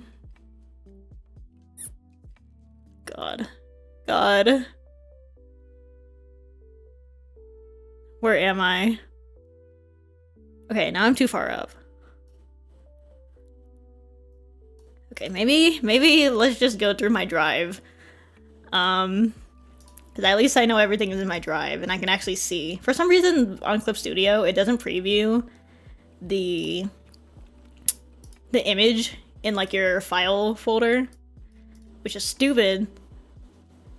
And I hate it, but whatever.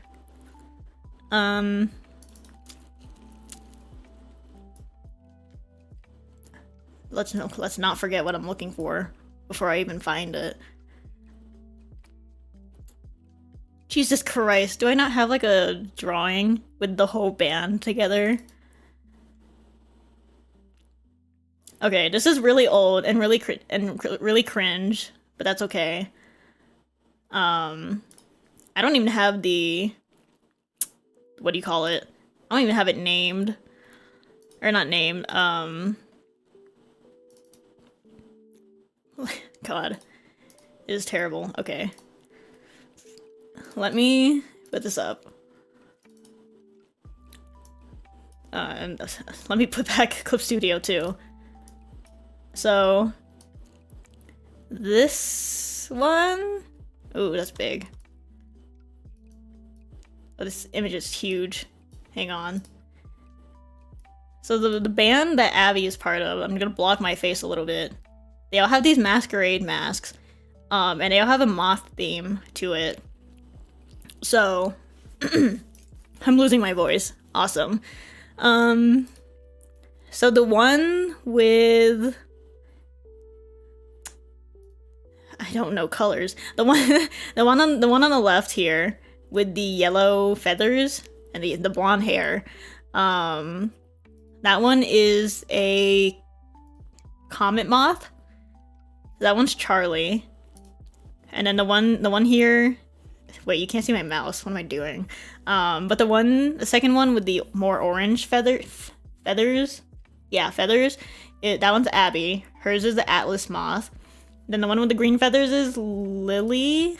Yeah, the way I don't know the names of my own OCs, this is embarrassing. But that's Lily.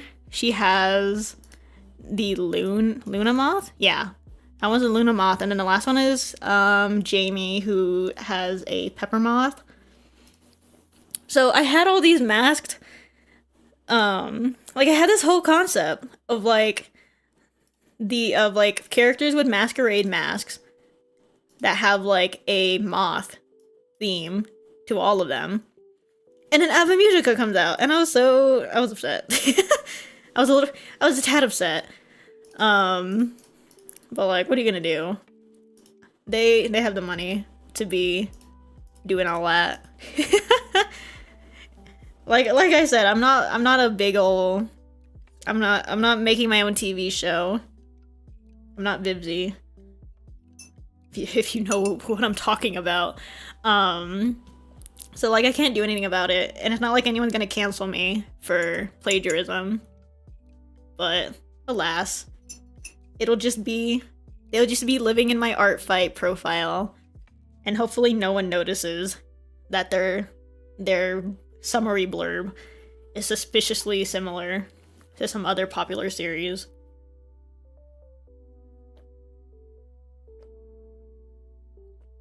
Oh man, my tea is cold. And I'm running out of tea. That's okay.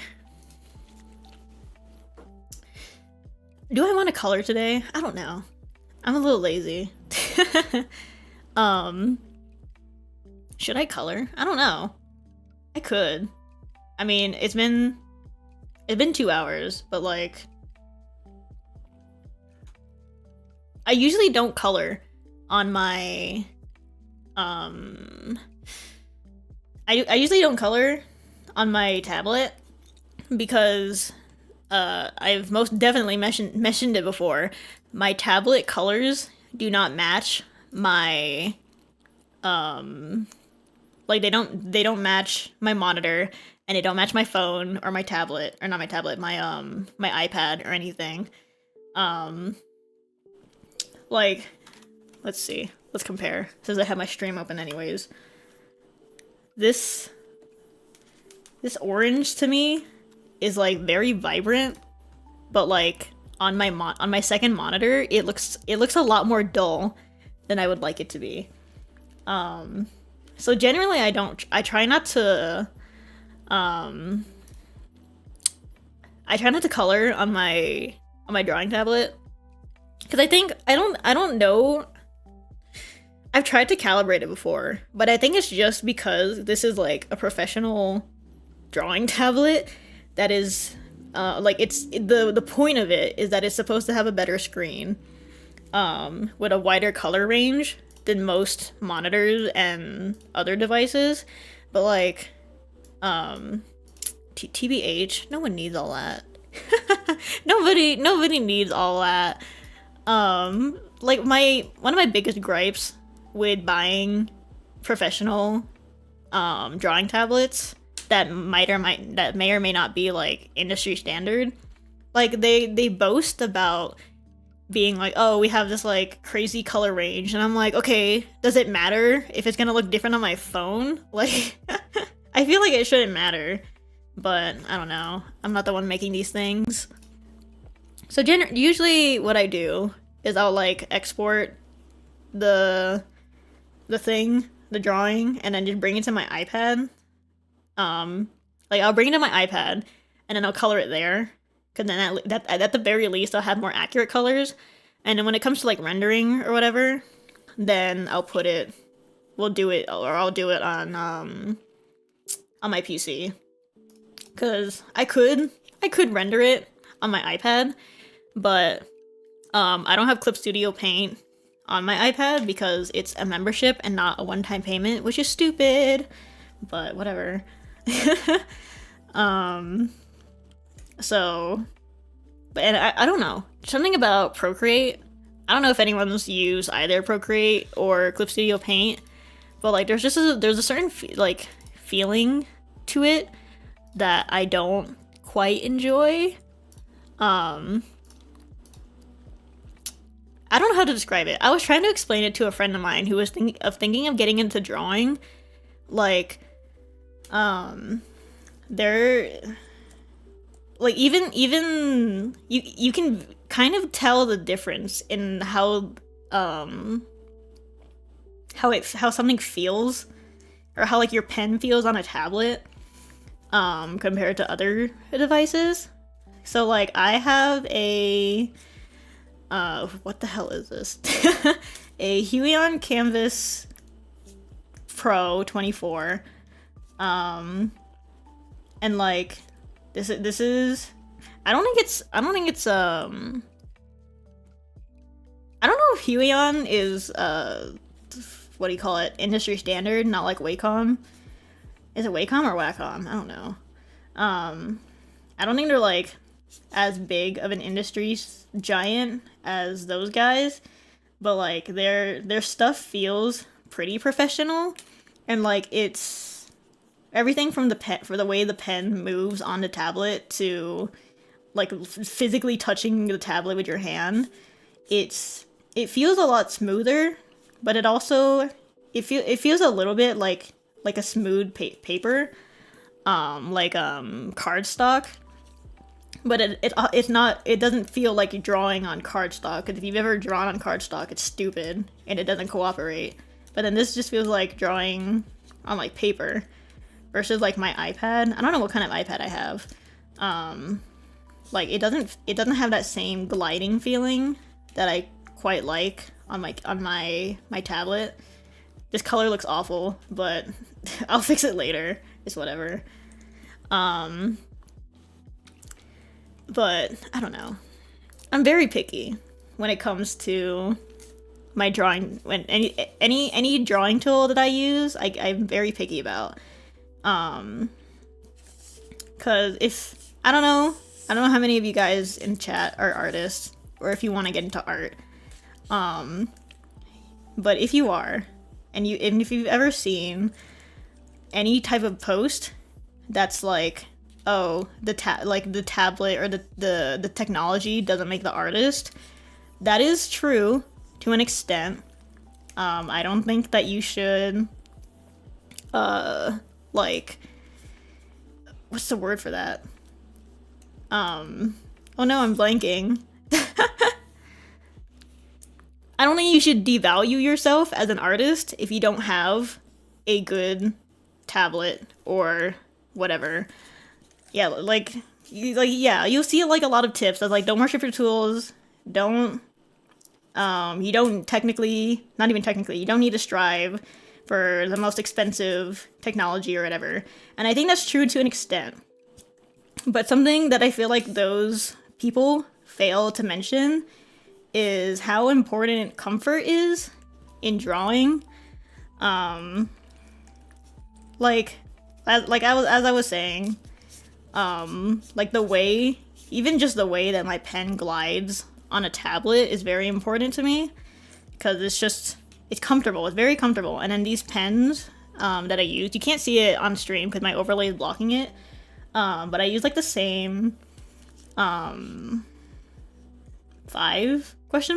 Yeah, I use like the same 5-ish brushes and stuff, because it's just where I'm most comfortable, and that's how I make the best art. And I feel like a lot of people don't talk about that enough. And like not just comfort in terms of like everything I've just spoken about, but also like physically too. But I think most people know that at the very least. Yeah, like I know people will say something similar with brushes, like, oh, you don't need like a super fancy brush to be a good artist. Like, I know a lot of people will literally use the default pens of like Photoshop and Clip Studio. What is that called? Like the G pen or something? And they'll make like the most gorgeous art using one pen. But like in a similar vein, having a brush that you're comfortable with, I feel like makes like a very big difference in terms of the product that comes out. I don't know. I'm very passionate. I'm passionate about these things because I've been doing this for far too long. But yeah, I'm not a professional. I've just been doing this for a very long time, and I can say that comfort is so important. That's also why I really don't like to force myself to draw if I'm burnt out, if I don't want to draw at all. Thank you. But like I don't it's the same idea. If I'm not comfortable drawing, I'm not going to draw. I'm not going to force it. Cuz forcing I feel like forcing it is what creates bad art. Like just like not even just like not even in that way of like I think it's bad but everyone else doesn't think it's bad, but just like objectively bad art that doesn't have a lot of thought put into it. I don't know. Make this darker. I will fix everything later. Yeah, like very soulless art comes out of forcing it.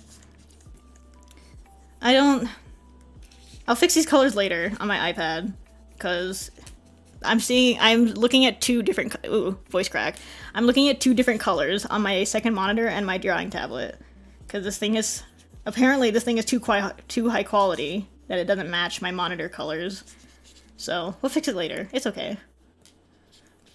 It looks good to me now, but I know when I look at it later, it's not gonna look as good. But I'll fix it. I always fix it. We'll figure it out. Yeah, I usually don't. I say usually like I do drawing streams all the time. I don't.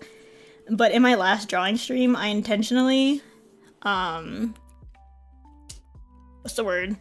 I intentionally finished the line art and the coloring beforehand, so that I would just do rendering on stream, because I don't trust myself.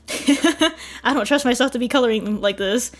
I literally said earlier, I don't know if I'm gonna color, and here I am. So whatever. What color is her tie? I don't remember. This is why you draw with references, people. Where is my reference for her? Oh my god.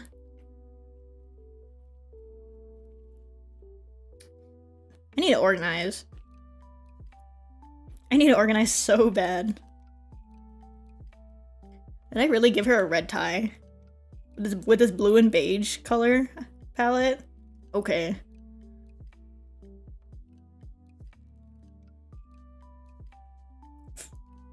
Oh, it's more like, it's more orange.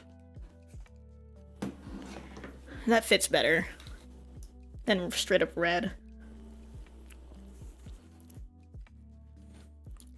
Yeah, like something will like feel good. It looks good in the moment, and then later it sucks. That's why I will always, if I ever draw something, or like when I do commissions, I would never ever send it without just letting it sit for a day. Cause like I feel like there's a certain rush to like being like that feeling that like, oh my god, I'm done with this piece that I took forever on. There's a certain rush that kind of blinds you to every mistake that you make. And I'm not here to promote perfectionism, but like sometimes you can miss like a big mistake that people can actually see because you get too excited. And I think it's a great thing to be excited over your art. It's a great feeling, but I do like to let it sit. That's how I phrase it. I like to let it sit for a little bit, like for like a day or something, or a couple hours before I end up sending it or posting it. Just so that I can be like absolutely certain that like I'm happy with this. And I think that has made me a better artist because like I don't know, when I did my commission a couple weeks ago, like I was stressed. I always get stressed because like my standards are high and I don't know the standards of my clients. So I was like, I was freaking out. But just letting it sit for a little bit just helps a lot. That is coral. That is not orange. Okay, hold on. See, this is why I need to do it on my do coloring on my iPad. Is this? God, the colors look so bad on my second monitor, but they look so beautiful on my tablet. Hey, I love being an artist. My favorite thing in the world. Whatever, I'll fix it later.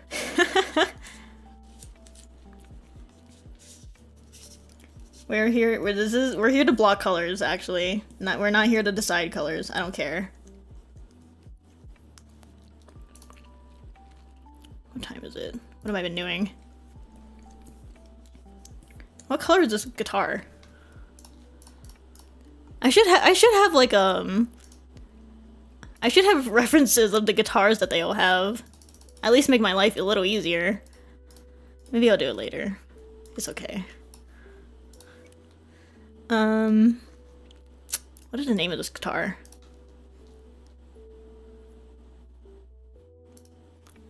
Me going through my homemade wiki. My homemade wiki page for all my OCs. Schecter Stiletto. Schecter Stiletto Studio 5. There we go.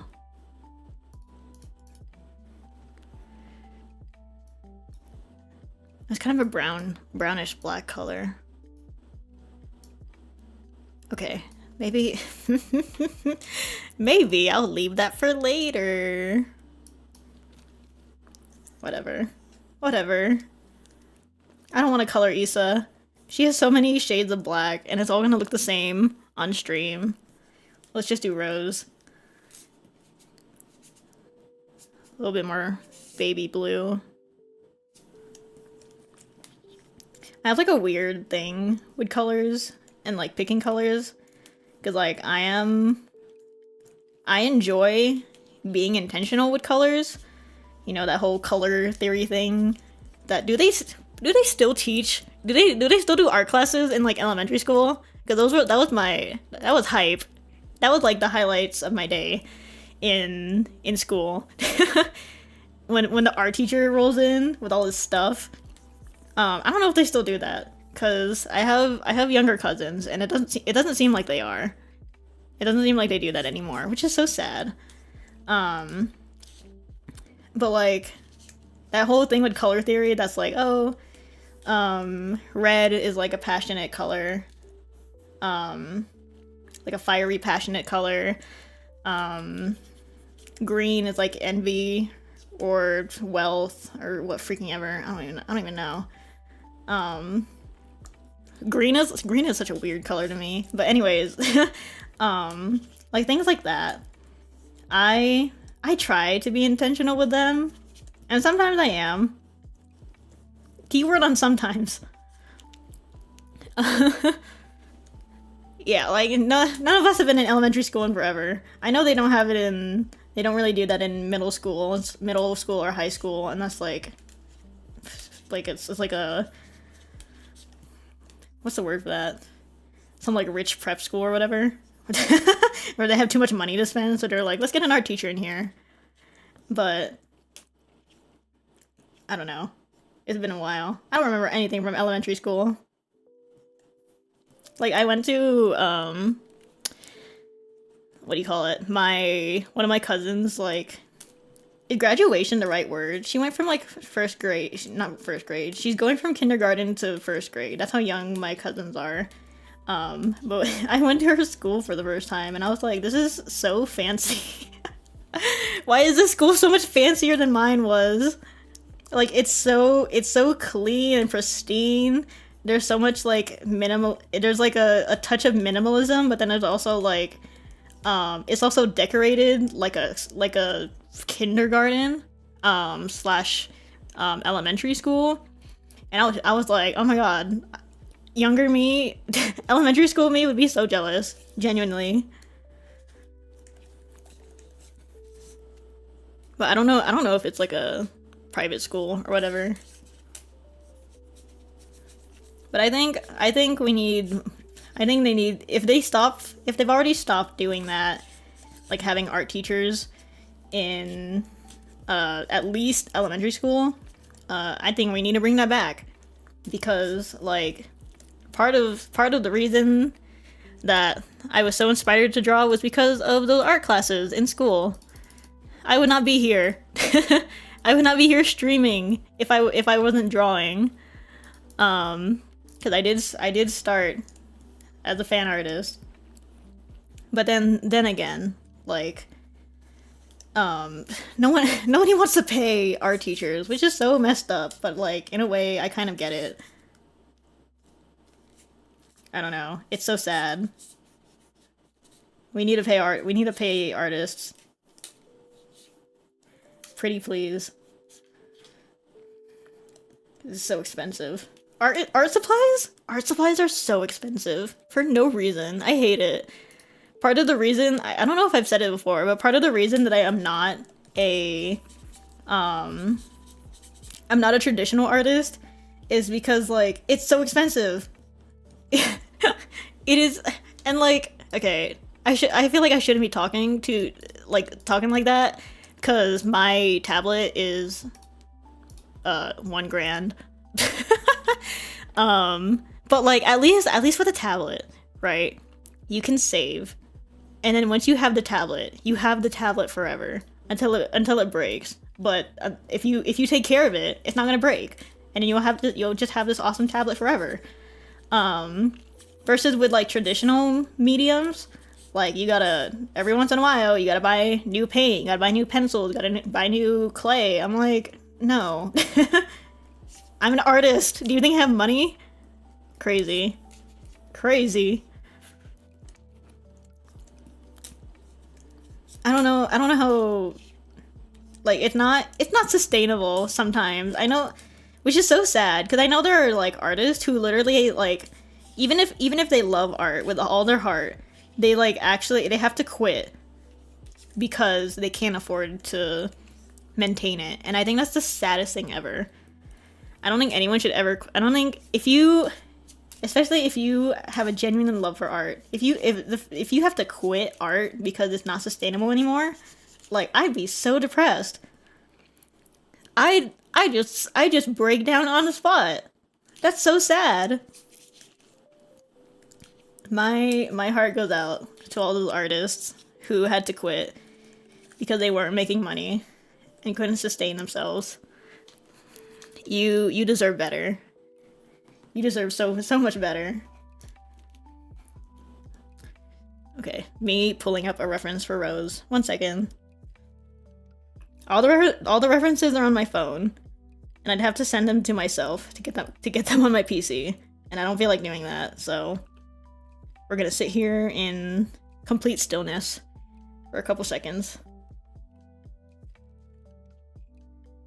Oh, this jacket was darker. What the heck?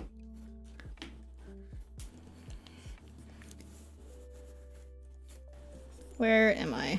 Where's my mouse?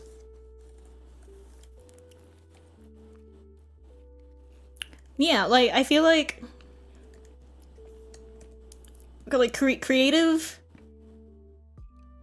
We need more creative people, but the only way for there to be more creative people is if we have other creative people encouraging them.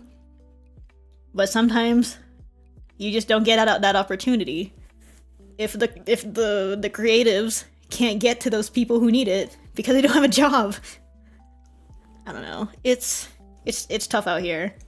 Is all I'll say. Like I cannot be doing as much as I would love to be doing this full time. I can't. It is not in this day and age, in this country, the US of A. No, absolutely not. And it's so sad, but as long as I feel as long as I get to keep this as a hobby, I'll be happy. And technically a side hustle, because I do commissions, even though they're not often. Sometimes I get a little bit of money out of it, and that's a great feeling. But even then, not sustainable. I don't know how people are like full-time artists. Like you have to be like, not only do you have to be like really good at art and also kind of popular, because part of being a content creator artist is that people know who you are and like your art. But like also you gotta charge a lot for your art. And like I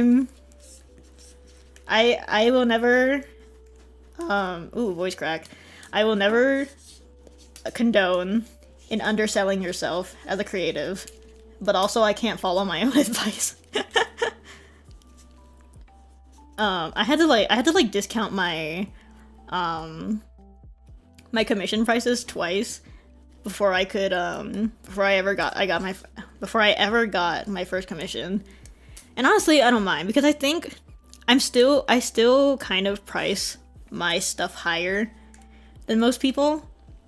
Like oh my goodness, I don't know how long ago it was.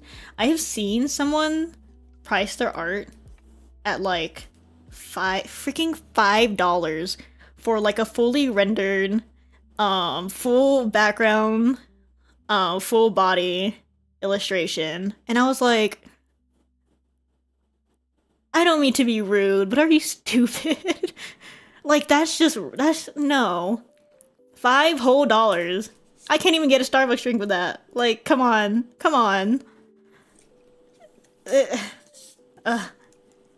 Terrible. But I don't know where that person is. I hope they're doing well, because I would not be if I were if I were them. But I think they might have been a minor, so maybe that's why. No one teaches us how to price things. No one teaches you how to run a whole business when you're 13. Something, don't let minors on Twitter. Even though I was a minor on Twitter.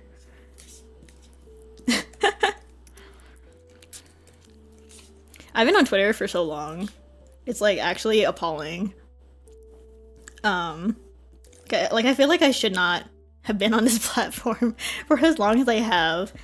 But like at the same time, Twitter is how I found artists that help me improve and also hype me up. So you don't get that every day.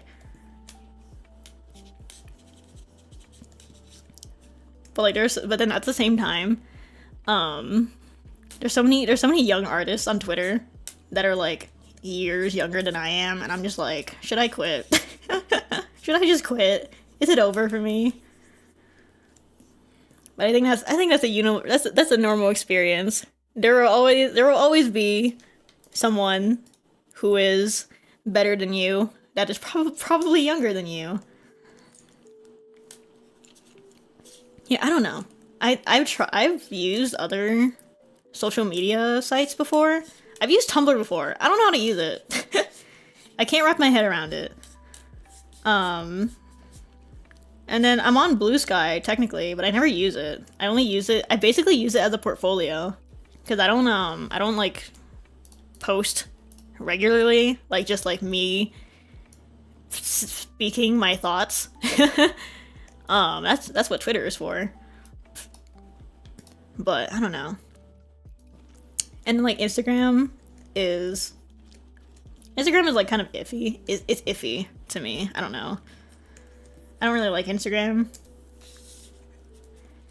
Cause partially because I like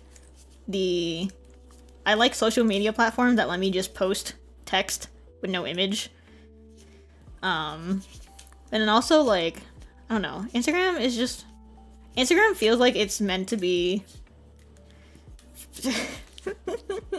Instagram to me feels like Facebook for young people.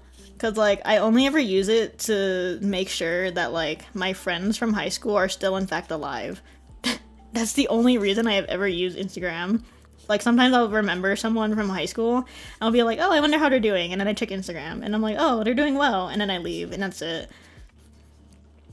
Like it's my generation's Facebook basically. Which is a crazy thing for me to say, for me to even hear myself say out loud. But whatever. What freaking ever. It's true. These colors look awful on my screen. How did I make it look so good before? This gold is more like a rose gold. Oh, duh. Her name's Rose. Wow. Past me was so smart. What happened? See, I really should be doing this on my iPad. That's too much rose gold now. Struggling. I'm not good when it comes to choosing colors. I know there's what the hell is it called? The like 60-20-10 rule? Something like that. There's a rule. Okay, wait, I need a break from drawing because my wrist hurts. But there's like a 60-20-10 rule or something similar to that, where it's like when you make a character, it's like a majority of or like 60% of the color palette will be one color, 20% will be a secondary complementary color. 60-30-10. I know how to do I know how to do math. But yeah, 60% is a main color, 30% is a secondary color, and then 10% is like an accent. And I tried. When I first make characters, like I try to incorporate that, but like I don't know. I don't do it right. Cuz then like sometimes it feels like the 60% feels like it's a lot sometimes. And I mean like it's not like a hard and fast rule. It doesn't have to be 60-30-10. But like I can't help it. I like my rules. But I don't know. I need to make I like my character designs. I just don't like the colors. I don't know. I have problems. I have problems with them. I'm not good with colors. I'm a little colorblind sometimes. What was it? Me nerd necking in Pokemon Scarlet, trying to shiny hunt. My perception of colors are so bad after playing 100 hours of Pokemon Scarlet. It's awful. Not Scarlet. What am I talking about? Violet. I didn't get Scarlet. All my friends got Scarlet and I got Violet.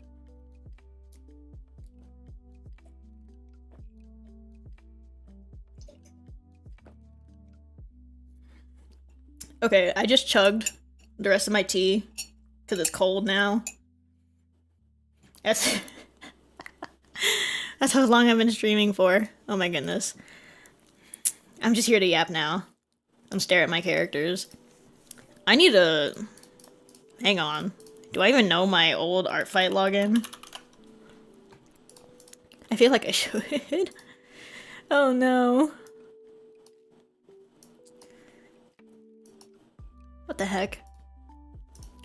Who is putting... Hold on. I just opened Artfight. And if you've never seen the site, I'm not gonna show the... I'm not showing my screen because I'm not here to dox myself. Sorry. If you've never touched Artfight before, it'll show you recently uploaded characters. And one of the characters is not even a character. It just says, design me a character. Like, for free, I guess. But, like, the whole point of Artfight is to submit your own... Okay, whatever. Not my problem. Let's see if I know my login. Is this right? That's not right. Okay, I guess we'll do it later. I have a month. Eesh. I need a good stretch. I've been sitting for like, how long has it been? 2 hours? 2.5 hours. That's not bad. 2.5 hours of drawing is not bad. I've done worse. I've sat down for like 6 hours straight just drawing. It happens. I was locked in. But I feel like that was like that was my peak. The times that I've sat down just drawing for like hours on end is like that's what created peak. Some of my best drawings ever. I've heard about Toy House. I don't freaking know what's about there, but I've heard the drama. I was almost gonna like because you need like it's kind of like VGen, where you need like an artist code to get in. I was almost gonna try to get one, but then I saw like 5 billion Reddit posts about how bad Toy House is, which like don't trust Reddit, but when it comes to something this niche, I'm gonna trust Reddit. Because I don't think bots are making bait posts about freaking Toy House. So I saw so many people complaining about Toy House, and I was like, okay, maybe not. So instead I have like, you guys know those like, note-taking apps? Like Notion and stuff? So I use Obsidian to have, I use Obsidian, and I have like it's a wiki. I made myself a wiki for my OCs, because that's what I was gonna use Toy House for, but like I can make it so much more aesthetic with a little bit of code. Oh my gosh, yes, I love Obsidian. It's so good. Everyone needs to get on Obsidian if you care enough. And I get so many articles that are starting to like what do you call it? Like they're starting to bash Notion, cause like Notion is kind of falling behind, and I agree. I'm proud of those people. Yes, Markdown. Markdown is so easy to understand, and there's so many plugins. Everyone get on Obsidian. If you like having organized notes, I wish I was sponsored. I wish I was sponsored by Obsidian, but I'm not. But like everyone, oopsies. Everyone needs to get on Obsidian. Okay. We'll do a little bit more drawing, maybe. I don't know. Maybe I'll just try to figure out the colors of these two first, and then we'll be on our way. Yeah, they're leaning into a lot to AI, Notion. I don't even know what. Like, I don't even know, like, the specifics of it, but I'm just not here for it, honestly. Okay, I want this to be lighter. Because these... Abby and Rose are literally not related in any way. They're rival bands. I don't need them to be having matching colors. Abby should have navy blue, because that's their band's theme color. And then I want roses to be more of like a baby blue, but not too light. I'm so picky. I'm so picky. Okay, let me get my, like I have Clip Studio mirrored on my second monitor so I can try to check colors, but like they still look bad to me. It still bothers me. Alas. It's my destiny, I guess. That's too light. Yeah, Obsidian is just satisfying. It's satisfying. I don't know. And I get so many, what is it called? I get so many articles about Obsidian because algorithms or whatever watching me, but like, I don't care. I need it. I get so many, I don't know if anybody uses the, like, if you've ever opened Chrome on your phone and then there's like a news page, it's like recommended news or whatever on the front of a new tab on like mobile Chrome. That's like my favorite thing ever. Like, I'm a little weirdo. I like reading news, whether it's like regular news about like my city or whatever, or news about like a new Steam game. Oh my goodness, Firefox. I have not touched Firefox since like elementary school. I am a sucker for minimalism. I know. Okay, well, no, that's not entirely true. Like, I know that people like to bash on minimalism a lot, which I get it, because sometimes people don't do it right. But like, when it comes to like UI design or like logos, logos. Minimalist logos, I can't lie, I love them. I know everyone and their mother hates it, but like, I eat it up. Cause I was a graphic design student. And I used to get so many videos of like people making, like turning logos, like existing logos into minimalist designs, and like some of them were like really good. Like it's just, it's satisfying to see that like geometry and like there's a flow to it that I can't describe. And like there is a flow to like especially like old logos that are like, even though they're more complex, they still look good and they have a nice flow to it. But like minimalist logos also have that sometimes, and I love it. I don't know. It's so, I'm against the world because all the other graphic design students in my class, like they don't like it. No one except me in that class like minimalist design. Yeah, I think, what am I thinking of? What are those? What are we calling that? What is the term that got coined for it? Corporate design? Corporate animation. Something like that. I don't know what it's called. That's ugly.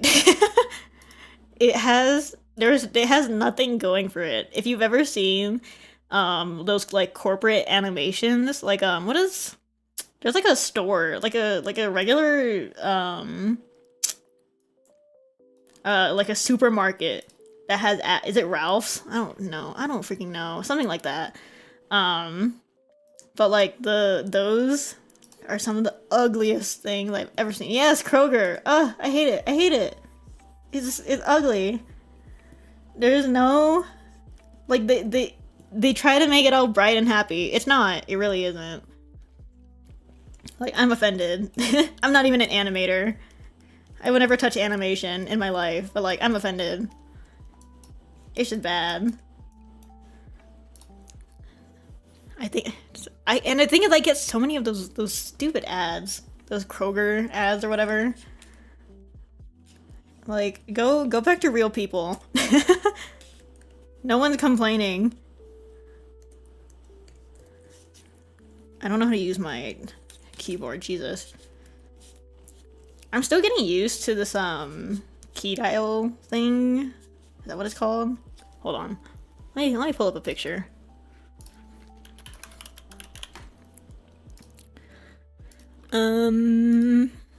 This thing. Because I bought a... No, I didn't buy it. But when I bought this, tablet, it came with this thing, this key dial, which is like...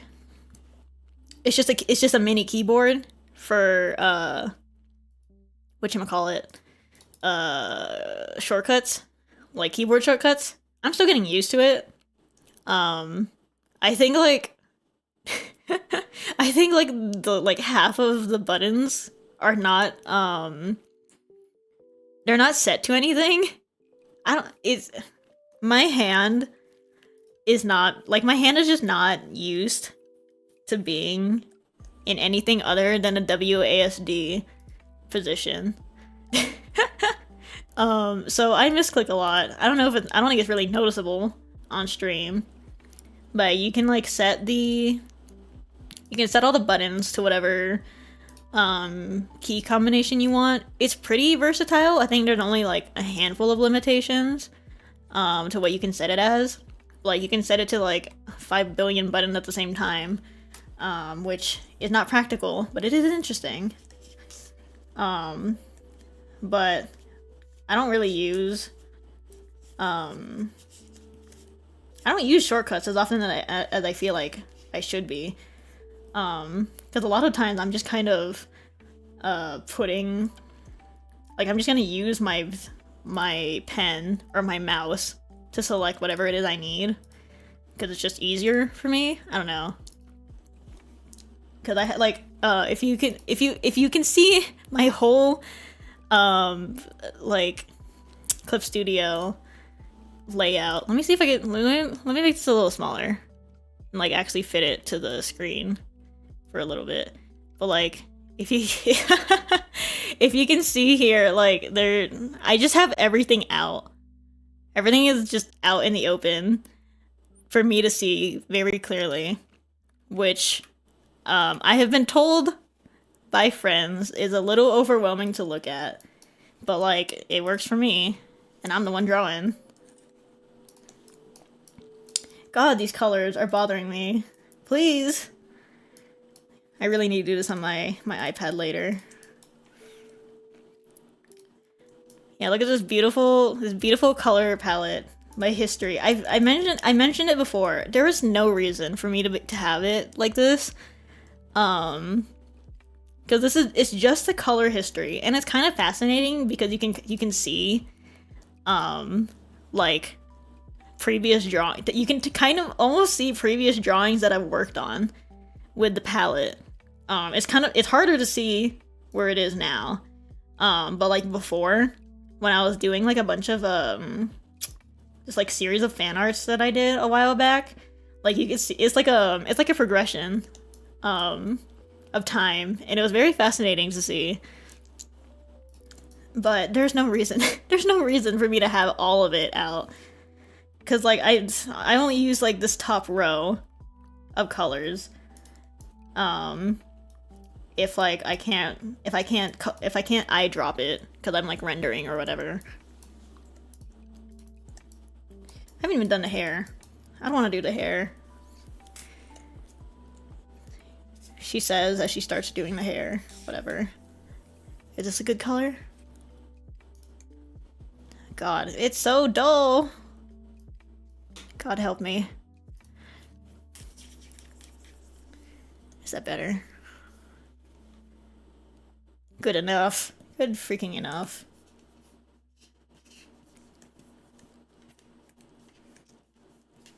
I feel like I should be using the fill bucket more often. But like if you can see on stream. It's a little crunchy, actually. Am I in 10? Oh, might. I'm not on 1080. Like the brush that I use is very textured. So like if I try to fill bucket it, it just looks ugly. With a capital U. It's bad. But I feel like I take like, how long do I take? I want to say 2 hours on line art and sketching combined, which is, I feel like sounds like a lot, but compared to other artists who take like 5 billion years on a sketch, I'm not special. But then like coloring, not even rendering, coloring takes freaking forever. And it really shouldn't, but like it's kind of therapeutic. Like it's like you know the what are those apps that are literally just like digital coloring books or whatever? Like it's those vibes. But I also don't like those apps. Mainly because I don't like the drawings that you color. I don't know. I would rather color my own drawing than whatever pot of roses or whatever it's having me color in. Also sometimes, like if it's like if one of those games or apps where like, ooh, that's the wrong color. One of those apps where it's like it's a specific color palette, you don't just color at random. Like sometimes, ugly. Sorry. Why is this not? Hello? Okay, there you go. Good enough. Good freaking enough.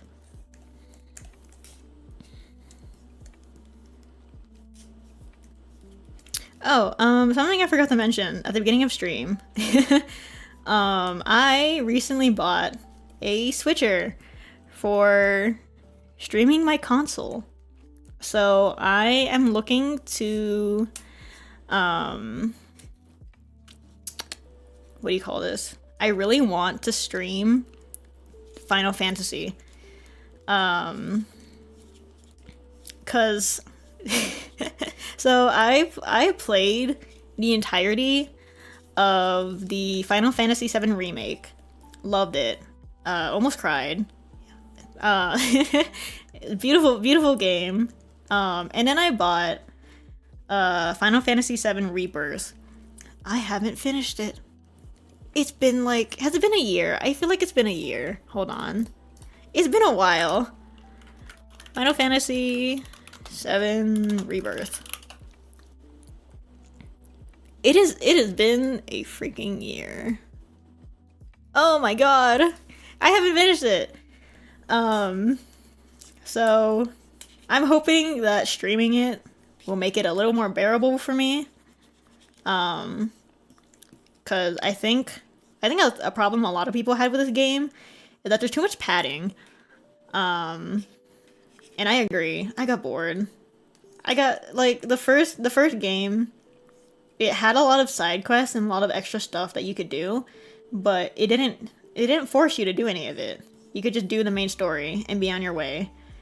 But then like there was an entire section. I don't know if any of you guys have played Rebirth, but you might know what I'm talking about if you have. But there's an entire section, the what is that called? The amusement park section. I hate it. It's awful. It's literally the worst thing I've ever done. I think I took a week to do it because I just kept I would like hop on to Final Fantasy and I'd be like, okay, let's get this done. And then I see the amusement park and I'm like, never mind. I'm gonna do something else. So hopefully, by streaming it, I can be a little more motivated, at least a little bit, to finish it. I don't know if I'll replay. I don't know if I'll replay the original one because that's like 50 hours long. And as some of you know, I do not quite like streaming for more than 4 hours. Hell, I don't even like streaming for too long, for over 3 hours. Unless I feel like I need to, without like leaving on like a cliffhanger or something. So like, I don't know. I have to think about it if I'll replay the first one, because I think it could be fun to revisit that. But I also, I feel like if I replay the first one, my standards will be too high, and I'm not gonna enjoy the second game. I feel like that might unironically happen. I'll be like, wow, the first game was so good, and I'm gonna get into the second game, and I'm gonna be like, wow, this game sucks. We'll find out. I'll have to see. I still need to experiment a little bit with streaming my console, because it is not the same as streaming on PC, which is kind of annoying, but whatever. But yeah, I try not to stream for too long. In fact, we're nearing 3 hours. So once I finish Rose, and I'll yap a little more, and I'll send you all on your way. But like people who do like marathons, I'm like, what the heck are you doing? How are you doing that? I don't have the patience. I don't have the energy. Like, it's been 3 hours and I've been slowly losing my voice. I don't know how they do it. Like, who is it? Like, one of my Oshis, so one of my favorite streamers, she usually does like 3-hour streams, but then when she does, what is it called? Her her Fallout New Vegas games or streams are like 8 hours long each. Actually, I think she has a 12-hour long Fallout New Vegas stream, which, like, honestly, I can't blame her, because Fallout New Vegas is the longest game in the history of ever. But, like, it's crazy. I don't have the patience. And then, like, to be talking throughout the whole thing as well.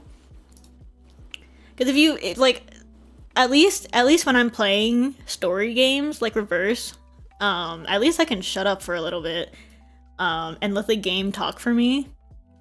But, like, I can't do anything else. Yeah, like, I think, like, those, like, marathon charity streams are pretty cool. I don't stay up for the whole thing, but, those are fun. But then, like, just playing a game, I think, what was it? Path of Exile is a game that I'm not that interested in. I don't know. It's such a grindy game, and it's a little bit repetitive. And, like, I've seen people stream it for like 12 hours. Like, no, not even 12 hours. They had to cut it at 11 hours because YouTube streams usually can't go on for more than 12 hours. So the stream would get cut at 11 hours, and then they just hop right back in and into another like 8-hour stream. And I'm like, how? How? I could never. It's terrifying. Okay, let's finish Rose up. And then we'll finish everyone else up later. And I'll actually fix the colors that have been bothering me so.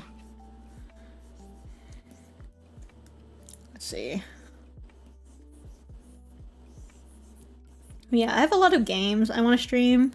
I have a lot of I have a personal Discord that I use just to like organize stuff. As like kind of like a to-do list. I have an entire channel that is a list of gacha games that I want to play on stream. Let me go through these. The ones that I've already played is Reverse 1999, Honkai Star Rail, Genshin Impact, Arknights, and Wuthering Waves. I want to play Punishing Grey Raven and Path of Nowhere. And then maybe Snowbreak. Snowbreak is a little bit of a gooner game, but I also love this game, so no one can stop me. And then there are a couple of upcoming games that are releasing either this year or later.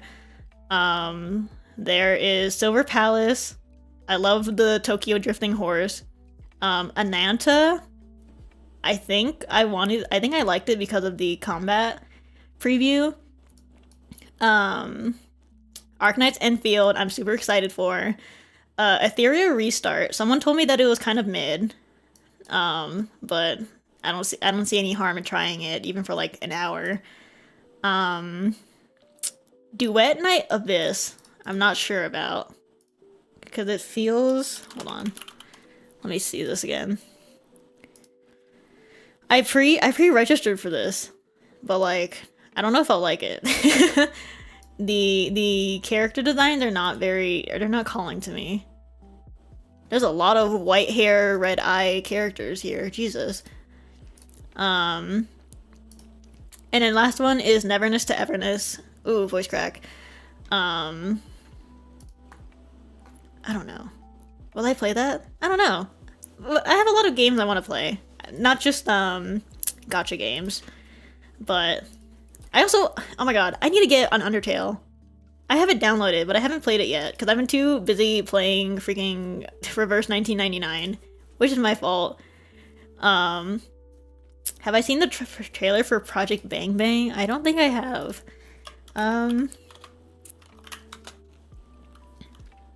Let's see. My voice will not stop cracking. Have I seen this?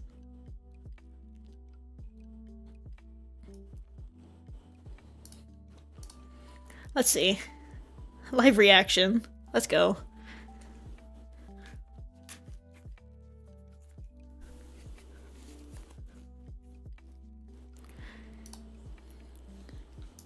This? Why is this art giving reverse? Oh my gosh.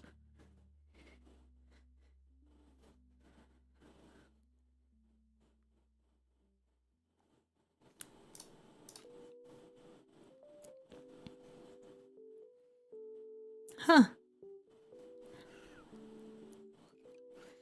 I quite like the character designs in this Project Bang Bang.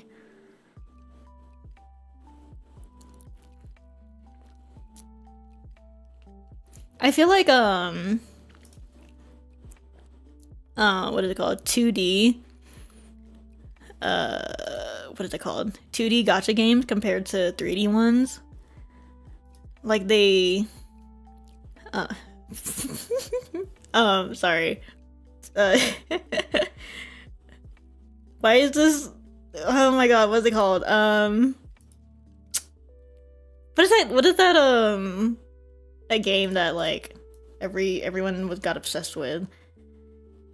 That, like, dating sim game? It's giving dating sim, sorry. But, like, I feel like, gacha games that have, like, 2D, or that are 2D, rather than, what is that called? 3D. Like, I feel like they have much more... They have a little more charm to it. Yeah, Love in Deep Space. That's what it's giving. those last couple of scenes. Love in Deep Space is an enigma to me. I don't understand. I don't understand the appeal. Well, I don't understand the appeal of dating sims in general. So maybe that's just me. Ish. Okay. I have been yapping for a very long time now. And my voice keeps cracking, and I've run out of tea, and water. But my water was not full in the first place. So I think that will be all from me for now. I want to say thank you, everyone, for the recent support on my streams. I wasn't expecting it. I originally started streaming just to hang out with my friends, you know. But I don't know. I'm surprised. I'm very grateful that everyone is enjoying my suffering. playing very emotional story games. And I'm also glad that so many of you also enjoy my drawing streams. Thank you, all of you new people. I'm very flattered that you would click a random stream and stick to it, because I feel like I don't do that enough, honestly. But I don't have a schedule. Ooh. Let me try to think. Because my streams are very spontaneous and not planned at all. So I think either reverse.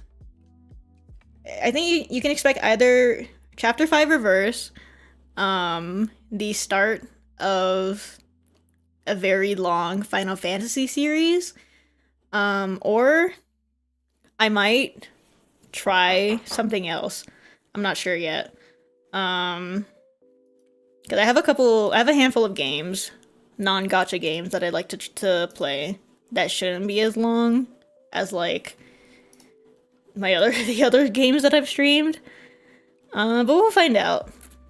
As per usual, I will post on Twitter my schedule the day before, usually. Let me trying to think if I'm missing anything. No. That's it. Well, thank you for hanging out. Thank you to all my VOD watchers for watching the whole way. I know sometimes I feel like the drawing streams are not as visually interesting as games, but thank you everyone for hanging out. I will get me some water and rest up my voice, and I will see you later. Bye bye.